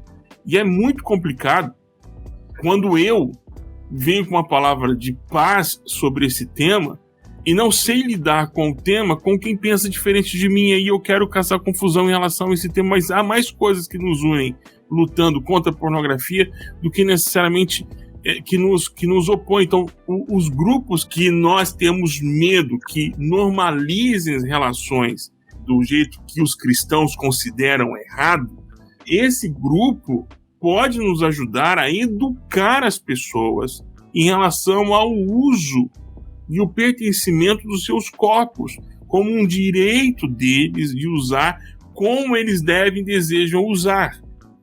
Nós, os cristãos, orientamos para que o uso seja desta forma. Eles, a maioria que eu tenho, das pessoas com que eu tenho contato da comunidade LGBT, só para resumir, eles também lutam para a preservação e o cuidado dos corpos e o respeito dos corpos. Bom, nisso nós temos um ponto em comum. Por que a gente não luta, então, juntamente para evitar que crianças sejam abusadas, que adolescentes sejam abusados, que mulheres sejam abusadas, que homens sejam abusados por outros homens mais fortes ou grupo de homens mais fortes, porque o abuso adulto também no homem adulto acontece. Então, em algum lugar, nós nos unimos na luta contra isso. Poxa, seria tão legal se a gente abaixasse as armas e os grupos não tentassem convencer ninguém, evangelizar ninguém, mas falassem assim, encontramos um ponto em comum aqui. Qual é o nosso ponto em comum? O corpo pertence àquela pessoa. Ela tem o direito de dizer sim ou não. E aí nós teríamos educação sexual nas nossas comunidades, muito mais sadias, preventivas, e a gente não precisaria, por exemplo, buscar o recurso da pornografia para nos ensinar a fazer as coisas.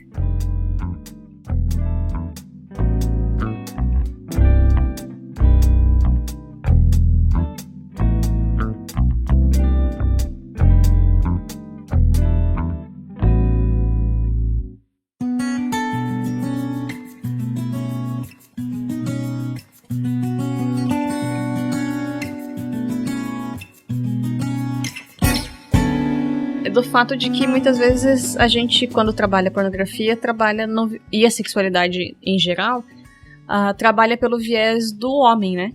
Então, a gente ontem ficou conversando aqui em casa em exemplos de negação da sexualidade feminina, né? Você vai para um retiro e aí as meninas têm que usar camiseta porque não pode pôr biquíni, porque vai fazer o irmão pecar.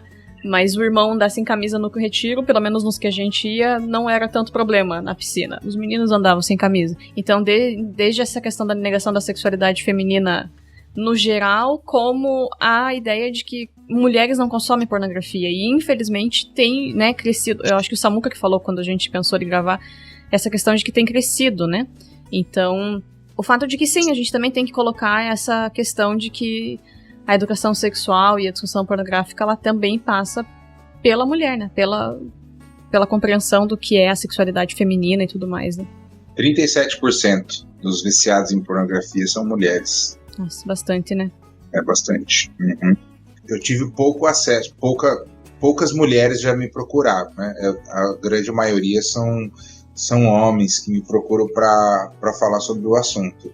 Mas como o Burjac já falou, que, né, já chegou para ele também, mas com certeza, né, existe sim, inclusive a própria indústria pornográfica já percebeu isso há bastante tempo e já existem filmes que, né, existe produção de material que ele visa o público feminino, né? Então isso também é muito comum porque já se percebeu o número crescente, né? Eu não posso falar muito sobre como que funciona isso na relação da mulher, porque eu pesquiso pouco sobre isso ainda, né? Mas eu sei que, de fato, está crescendo bastante e que, como o próprio exemplo que você deu do retiro, né? Que ainda existe a impressão de que só homem tem problema com isso, que só homem... É até uma visão ainda bem machista da situação, né? Em relação ao assunto.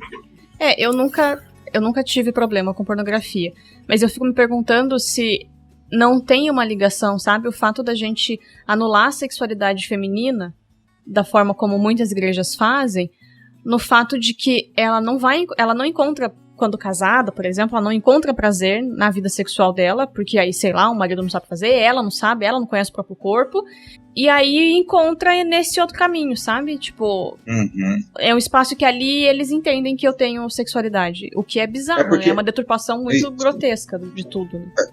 É porque no imaginário a relação é perfeita, né? A relação é exatamente do jeito que eu quero, do jeito que eu gostaria que fosse, sim. Do jeito que eu imagino. Então acaba sendo, sim, uma maneira de escape, né? Então, de entendimento, de compreensão. Então, eu penso que existe essa ligação, realmente, dessa deturpação da mulher e até dessa repressão, né? Porque a mulher é muito mais reprimida do que o homem ainda. Se o homem é reprimido, a mulher muito mais, né? Então, é uma repressão muito maior. Então, acaba que ela começa a encontrar na pornografia essa maneira de de escapar de alguma maneira dessa repressão. Tem uma série, né, na HBO que trata desse tema. Uma série já teve só uma temporada, de uma mulher que viveu pro filho. O filho vai pra faculdade e aí ela tem contato com o universo da pornografia. E fala muito, o contraponto é sempre esse, né? Que eu deixei de viver. Uhum. Por que eu não pude experimentar? Se você pegar o catálogo de sex toys, né, quase não tem produto para homem. Você vai encontrar sempre voltado para o público feminino, que é quem consome, a maioria de quem consome esses produtos, né, esse tipo de produto. Porque a ideia é sempre fomentar o prazer da mulher. Teve uma época, isso foi uma discussão muito... Você vai perceber isso transitando dos filmes românticos que você vai ver. Você vai ver desde o amigo gay, que é dentro do roteiro, é a sua voz, né? A voz, o seu espelho. Então é o amigo gay, daí depois não é mais um amigo gay. E você vai percebendo uma mudança de tons nos filmes, onde a mulher ela vai descobrindo o prazer e vai deslocando o prazer de encontrar num homem, mas o prazer com ela mesma. Você vai percebendo essas nuances, mudanças, até que você vê praticamente séries inteiras em que o prazer da mulher não está relacionado com o homem. Não estou entrando aqui na questão se a mulher precisa de um homem para ter prazer, pelo amor de Deus, não é essa. Porque o ponto central aqui é que a pornografia já entendeu que tem um nicho todinho ainda para ser explorado. Dos poucos contatos que eu tive com as irmãs que procuraram ajuda depois do vídeo, e na pergunta de triagem, elas sempre respondem que tiveram contato muito cedo, por curiosidade. As que eu tive contato aqui pelo WhatsApp, que a gente conversou e eu distribuí para as pessoas que sempre me ajudam no aconselhamento, elas a maioria não é vítima de abuso, não teve essa experiência de abuso. Foi curiosidade, apenas curiosidade. E aí consumindo, e hoje não conseguem soltar isso mais. E é um nicho. Existem produtoras especializadas para esse nicho de mercado. Uhum. Tudo é mercado. O que é importante dizer é que não é só uma questão espiritual. Envolve uma questão espiritual. Envolve uma questão fisiológica. Envolve questões relacionadas à emoção. Toda a tua base emocional. Envolve questão de formação sobre conteúdo, sobre o seu corpo. Envolve religião. Envolve tanta coisa, meu irmão, para você achar que você é o único culpado, que você é a única culpada. Não é só você. Tem muita coisa, é um mercado. Assim como tá toda hora alguém tentando vender um Fiat Uno para você, tem gente tentando colocar você, para você comprar minutos de pornografia. Sim. É aquela máxima da internet, se você não tá pagando pelo consumo de pornografia, você é o produto. O seu view tá vendendo produto. Alguém tá ganhando dinheiro com você. Sim. Sabe? Não é só isso. É desencanada essa ideia de que é só uma questão espiritual. Tem mais coisas. Alguém tá ganhando com isso e aí eu gosto sempre de lembrar, porque na minha dificuldade com a pornografia, uma das coisas que me ajudaram bastante a me livrar disso foi o tomar conhecimento do que é a indústria pornográfica, né? Principalmente o quanto as mulheres são escravizadas, né? As porn star de star não tem nada, então é uma vida totalmente escrava e abusiva que elas vivem, violentadas que elas são, né? Mulheres que, boa parte delas, fazem as cenas dos filmes pornôs drogadas, né, dopadas. Então, isso a gente vê em entrevista de ex-atrizes, principalmente, né, elas contando como que as coisas acontecem, como que elas chegam nesse mercado. Colocando, né? de maneira bem direta, você tá vendo um estupro, né? É isso. Ela tá exatamente. Sendo violentada, ela tá drogada. É como se você tivesse entrado num lugar e tem uma mulher sendo estuprada na sua frente e você tá sentindo prazer com isso, você tá ficando feliz com isso. E não é um ponto de culpa, né? Tipo, mas é um ponto de... Coloque, tipo, cara, é um crime. Entenda que não é. Aquelas pessoas não estão felizes. Pra elas não é prazeroso fazer aquilo. E mesmo pros homens, né? Que muitos têm que tomar Viagra 200 horas por dia pra poder aguentar. Então, assim, eles não estão felizes. Ah, mas por que pararam ali? Por que estão fazendo isso? A gente não tem como saber. A gente não tem como saber da vida de todas essas pessoas envolvidas. Mas a gente tem como saber da nossa vida. Tipo, é igual quando a gente discute, é consumo. Então, assim, você consumir numa loja que tem trabalho escravo e você sabe, já foi denunciada 200 vezes. Tipo, é uma escolha consciente que você pode fazer. E aí, você tendo essa escolha consciente de eu entendi que isso é um problema, você consegue buscar ajuda com mais uma coisa que vai ser um reforço positivo, né? Eu não quero voltar pra isso porque eu entendo a gravidade disso, eu entendo a complexidade disso. Então não é só porque faz mal pra você, não é só porque você... Já são coisas, né? Já são coisas relevantes e tudo mais. Mas existem outros compartimentos de, sim, você tá colaborando para que exista esse comércio, para que exista esse mercado que prejudica a vida de milhares de pessoas no mundo. As que trabalham e as que consomem, né? Isso que eu ia falar só, Burja, que assim, é importante a gente ter um pouco de noção de que a produção pornográfica não é só um cara que é dono de uma pequena produtora e ele faz filmes pornográficos e ele ganha dinheiro. Não, existe todo o envolvimento por trás, assim como o tráfico de drogas no Brasil, que não é o traficante do morro, que é o cara que comanda de fato o tráfico, que o mercado da pornografia é do mesmo jeito, né? Não é o produtor de filme caseiro lá que tá explorando sozinho. Né? E melhorar, exatamente, não é assim que funcionam as coisas. Então, e assim, tem até uma entrevista de uma ex-atriz pornô que é a chamada Mia Khalifa, e ela é uma das mais famosas que existe hoje, tanto é que tem um monte de meme com ela, por aí que o pessoal faz... Foi que apareceu na CPI da Covid. Exatamente, ela mesma, que apareceu na CPI da Covid. Cientista do deputado.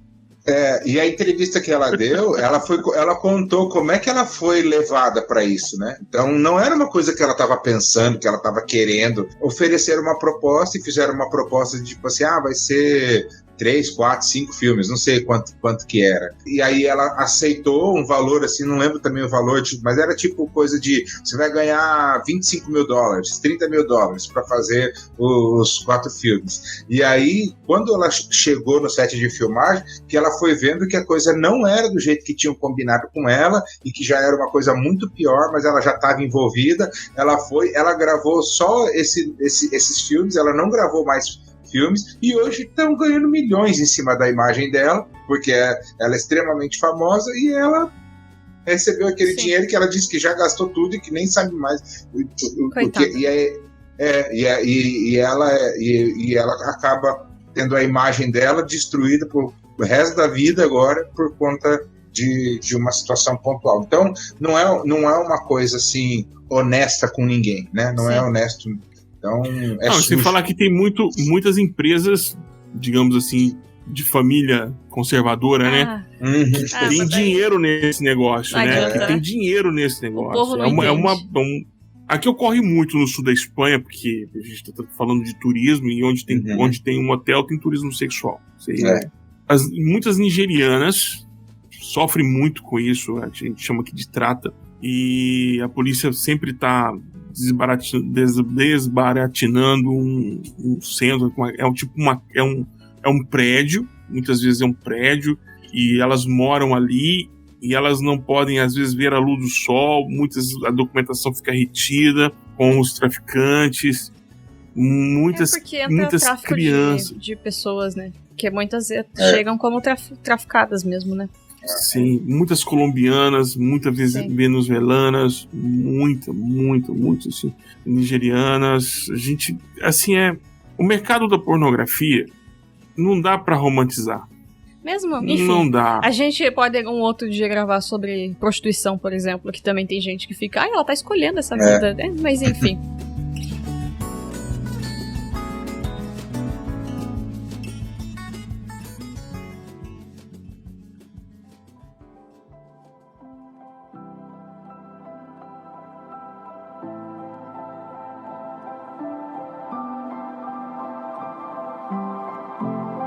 Desculpa cortar o Burja, mas só pra gente indo pro final, o que vocês acham que a gente pode propor de caminhos? Solução é forte demais, mas caminhos pra tentar amenizar esse problema. Confissão. Sabe, você reconhecer que você tem esse problema. Você não consegue. Confissão e reconhecimento de que existem mais danos do que benefícios. Sabe? Fazer uma tabelinha danos e benefícios. Você vai ver que tem mais danos do que benefícios. Eu vou falar como pastor. Toda vez que a gente confessa, a gente é curado. Toda vez que a gente abre o coração, que a gente diz, a gente é curado. O processo de cura começa pela confissão. Reconhecer, porque a confissão nada mais é do que um reconhecimento, porque até o anjo da última fila lá no céu sabe das cagadas que você fez. Todo mundo sabe no céu. Todo mundo viu. Fui infeliz do teu anjo da guarda que acompanha você e viu você fazendo suas cagadas. Esse é o que mais sofre. Mas todo mundo sabe. Até o anjo do almoxerifado que fica escondido lá no porão, separando álcool em gel, sabe das cagadas que você fez. Então, confissão é só você entrar pro mesmo tipo, gente, eu fiz. Aí tu, confissão. Depois que você confessou, você tem que buscar ajuda para entender qual é o seu caso. Não existe um caso igual ao outro. Tem pessoas que têm mais propensão ao vício do que outras pessoas. Tem pessoas que são mais conseguem se libertar, têm autocontrole, têm uma boa base familiar, uma boa base emocional, tem um círculo de apoio para que ele possa abrir o jogo e não ser escorraçado, nem perder os privilégios sociais que ele tem. Não vai ser escorraçado nem escorraçada. A gente sabe, cada caso é um caso. Cada caso é uma situação, tem que olhar com muito cuidado. Então entenda que você, como diz Ana Paula Valadão, você é único aos olhos do Pai. Então, uma obra-prima. É uma obra-prima que Deus criou. Eu só dizer, eu preciso dizer para você, não, isso não é verdade. Deus não te criou. Deus criou Adão e Eva, a gente é só o resultado dessa multiplicação.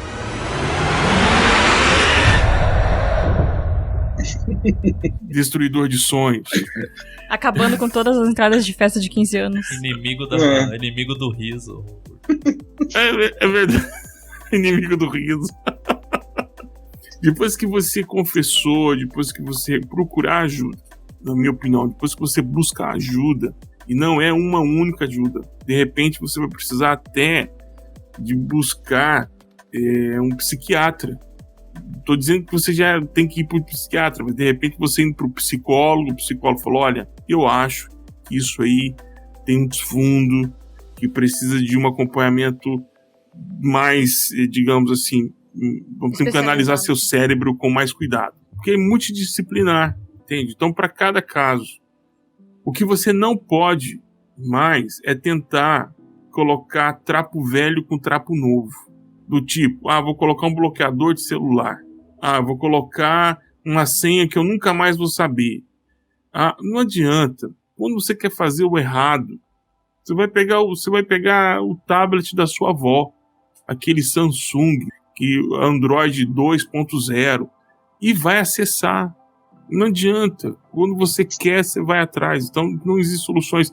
Eu me lembro, quando eu era adolescente, de um pastor ensinando pra gente a lidar com a questão da sexualidade. Ele dizia o seguinte: quando você sentia assim formigamento, não podia falar a palavra tesão, você chuta uma parede. Chuta uma parede. É automutilação, né? Pois é. Não deu certo, morde um pano de prato molhado. Mas morde muita força, morde até passar. Não deu certo, chuveiro de água fria. Não deu certo, vai pro pior. Pro pior. Se não der certo isso aqui, você precisa de tratamento. E todo mundo ali, o quê? Pensa na sua avó pelada. Se ainda continuar, amigo, você precisa de tratamento. Então eu já ouvi de tudo para tentar achar um ponto para poder corrigir isso. Tá errado, não funciona. Não funciona encontrar atalhos. Você precisa entender. Talvez você não tenha recebido um discipulado que te ajude a mostrar que Deus é Pai, perdoador, e que ao mesmo tempo é quem também nos ensina a viver.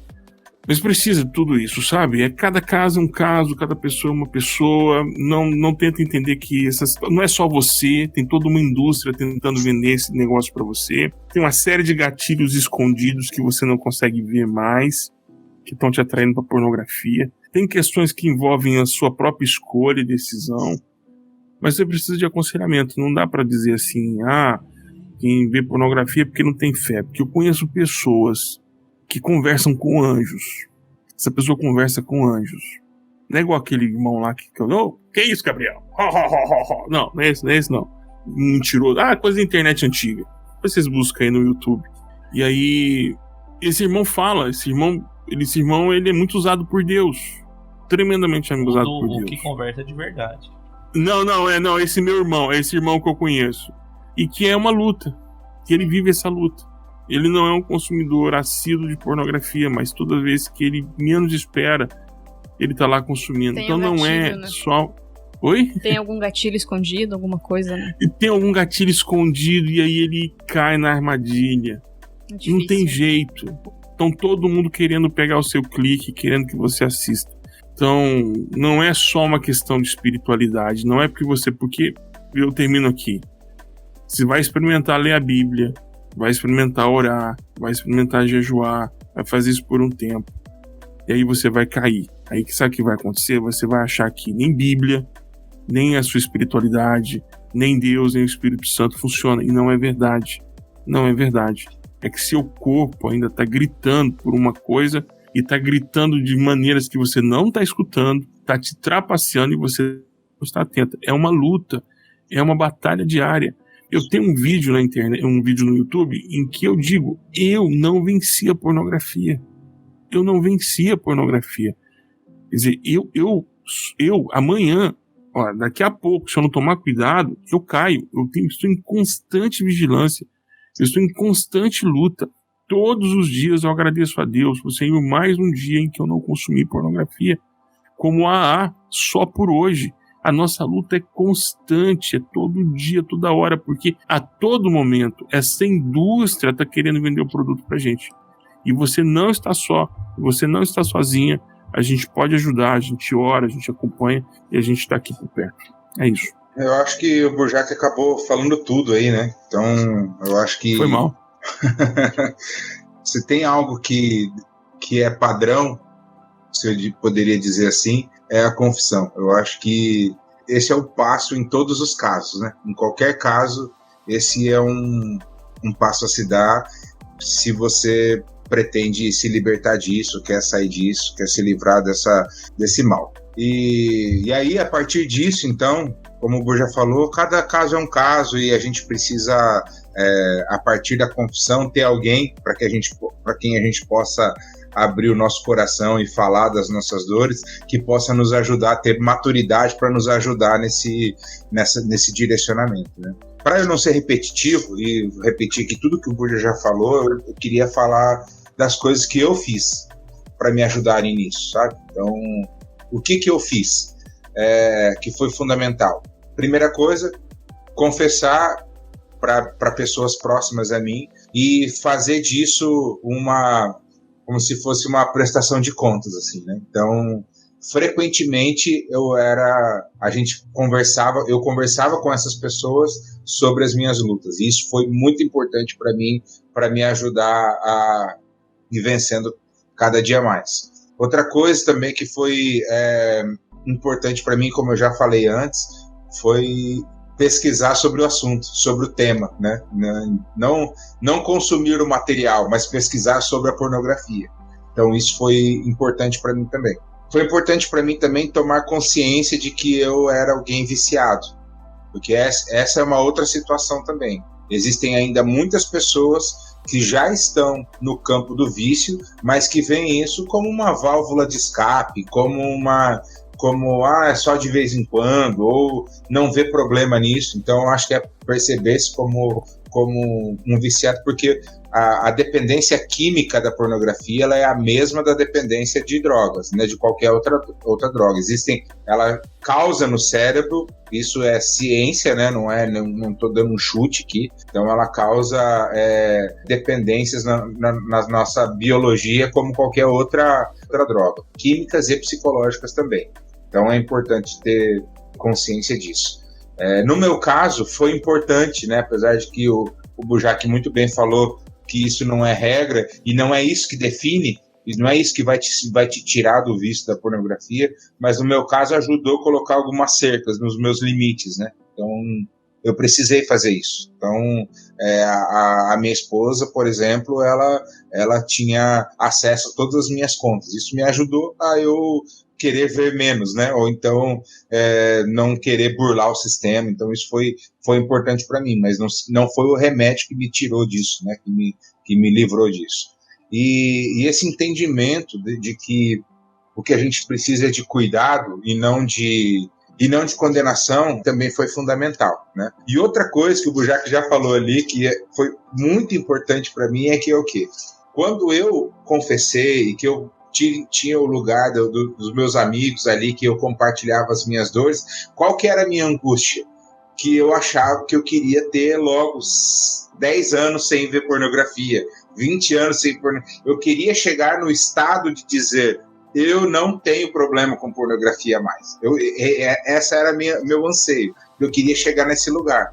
Mas eu vou dizer para você que eu estou aí praticamente 7 anos sem acessar pornografia, só que eu não me sinto ainda alguém liberto do negócio, né? Então, eu ainda tenho vontade de ver, eu sei que existe, que eu tenho limites com relação a isso, que eu não posso ultrapassar, porque vão acionar gatilhos em mim que vão me levar a isso.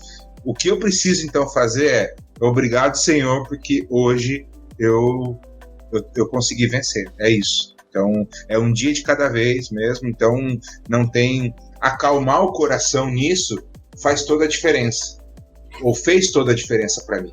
Acalmar o meu coração de que possivelmente essa seja uma luta minha pro resto da vida, né? Ou até a morte desse corpo aqui vai ser uma luta para mim, me fez me acalmar nesse sentido, né? Me ajudou bastante, porque a caminhada se tornou menos pesada. Eu acho que o grande segredo é que tanto a confissão, a partilha, ter os amigos acompanhando, você ter um conselheiro, você poder tirar de você o entendimento de que as coisas vão mudar de uma hora para outra e que talvez seja necessário uma luta por muitos anos ainda, tira o peso. Daí parece que torna o enfrentamento um pouco mais leve, né? Um pouco mais... E ajuda nesse caso, né? Eu acho que tomar consciência do problema ou do tamanho do problema ajuda você, ou me ajudou no caso, a enfrentar ele de maneira mais tranquila. É a velha história de como é que a gente faz para comer um elefante inteiro. O que a gente faz? A gente come um pedacinho por dia, né? E aí essa vai comendo um pedacinho, até que a gente consegue então lidar com esses problemas. Então o imediatismo que a gente vive hoje, ele não funciona na luta com a pornografia. Você não vai tomar um remédio e pronto, isso não vai ser mais um problema para você, você vai ter toda a sua sexualidade restaurada. Não vai acontecer assim. É um processo, né? É muito mais rápido viciado do que você deixar outros. Acho que para qualquer vício, né? Exatamente. Qualquer um. Então esse seria o meu conselho aí, a minha dica, ou as coisas até que eu tenho pesquisado e tenho visto também nos meus trabalhos.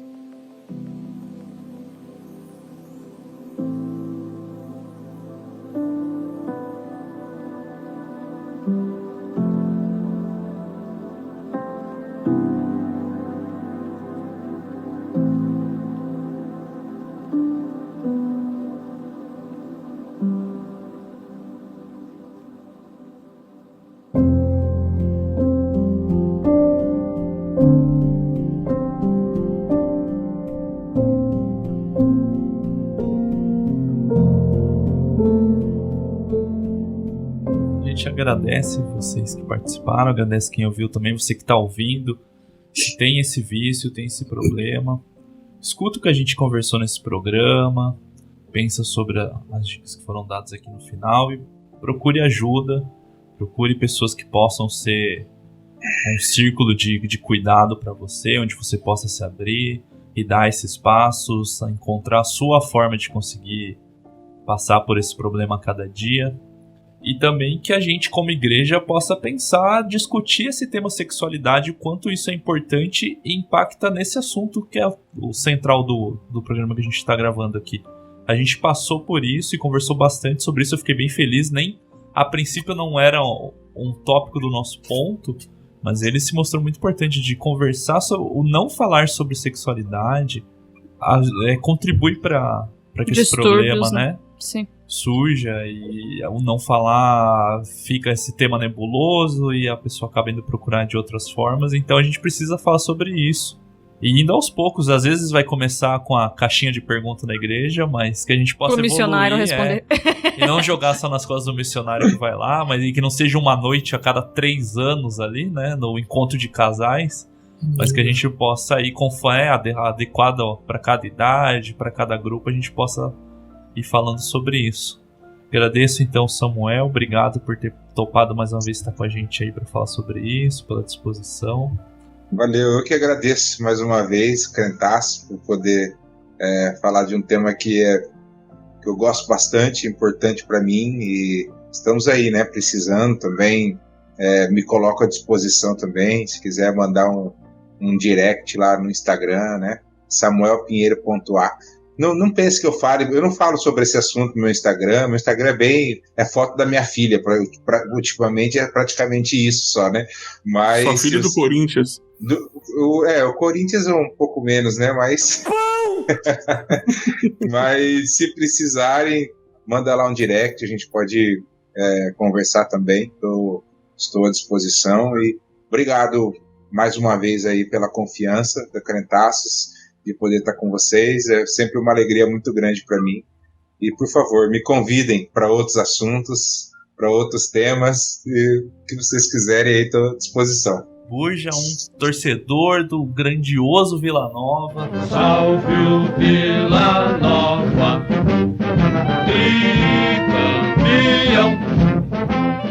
Salve o Vila Nova, orgulho da nossa região. Futebol Clube. Por topar participar aí, e as tuas redes sociais, teus projetos. Já não entendo como cobrança, mas ouço perguntas de conjugar segunda temporada. Quando acontecerá? Você acredita? Hoje eu pensei muito nisso, do conjugar, penso falar sobre a vida sexual do casal. Acho que seria bem legal tratar desse tema, porque eu sei, porque eu sofri, e há outras pessoas que sofrem com esse tema. Estou tão feliz de estar aqui. A Crentaços é uma casa que me acolheu em dias de turbulência na internet, me deu espaço, assim, a proposta do conjugar. E assim como o Samuel cavou o seu espaço, eu quero cavar meu espaço também. Me chame mais vezes, gosto muito de falar aqui. Já fala do nosso papo, Burja, do nosso projeto, que a gente... É verdade, sim. Eu tenho um canal no Telegram, enquanto ainda está funcionando no Brasil, chamou Um Dia de Cada Vez, é um projeto de acompanhamento.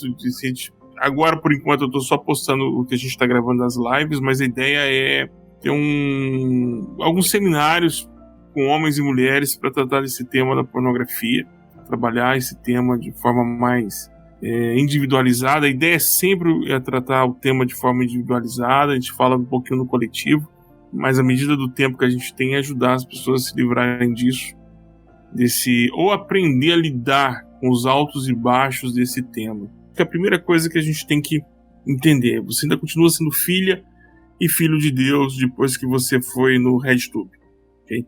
Entenda, você está sujo do pecado, mas aquela mentira que a tua tia contou pro cara que tava batendo no portão, o Zé tá aí? Não, o Zé não tá aqui hoje não, e ele tava lá dormindo, é tão pecado contra aquele momento em que você teve ali se deliciando, chafurdando na lama do pecado da pornografia. Isso é tão ruim quanto. Que Deus te abençoe. Então as pessoas conseguem, você manda o link e a gente deixa aqui no post para as pessoas entrarem no grupo do Telegram daí. Sim. É um dia de cada vez, tá aberto lá. Pode mandar também, tem um WhatsApp também. Beleza. Toma aí. A gente linka certinho. O próprio Instagram do Burjac sempre faz umas lives de manhã, né? De leitura, de oração, é muito legal de acompanhar. E não tem nenhum direct sem responder, não tem nenhuma mensagem do WhatsApp sem responder. Depois que eu aprendi a selecionar tudo e marcar como lida, ficou muito bom na minha vida. Não, eu respondo todo mundo. Demora um pouquinho, mas eu respondo todo mundo. Ai, cara de pau. Mas, de verdade, sigam o Burjac. Não é só sobre esse tema que ele fala. É um discipulado à distância, de alguma forma, assim. E é muito bom poder acompanhar o que ele faz e caminhar junto. Então vale a pena, com certeza. Tem algum assunto que ele trata que vai te tocar e acompanhar. E é isso, gente. Até mês que vem. Os comentários estão abertos. A nossa DM está aberta também. Conversa com a gente lá. No que a gente puder ajudar, a gente conversa. No que a gente puder, a gente tenta achar alguém. E é assim que funciona essa coisa que Cristo começou lá atrás, né? A gente vai formando redes e um ajudando o outro, ou encontrando outros que podem ajudar.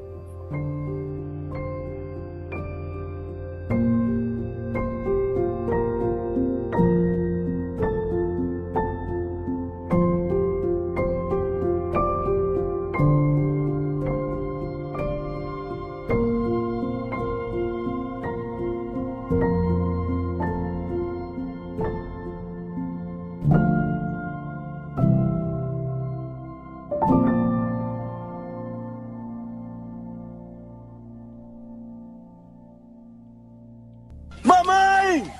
É Deus, mamãe!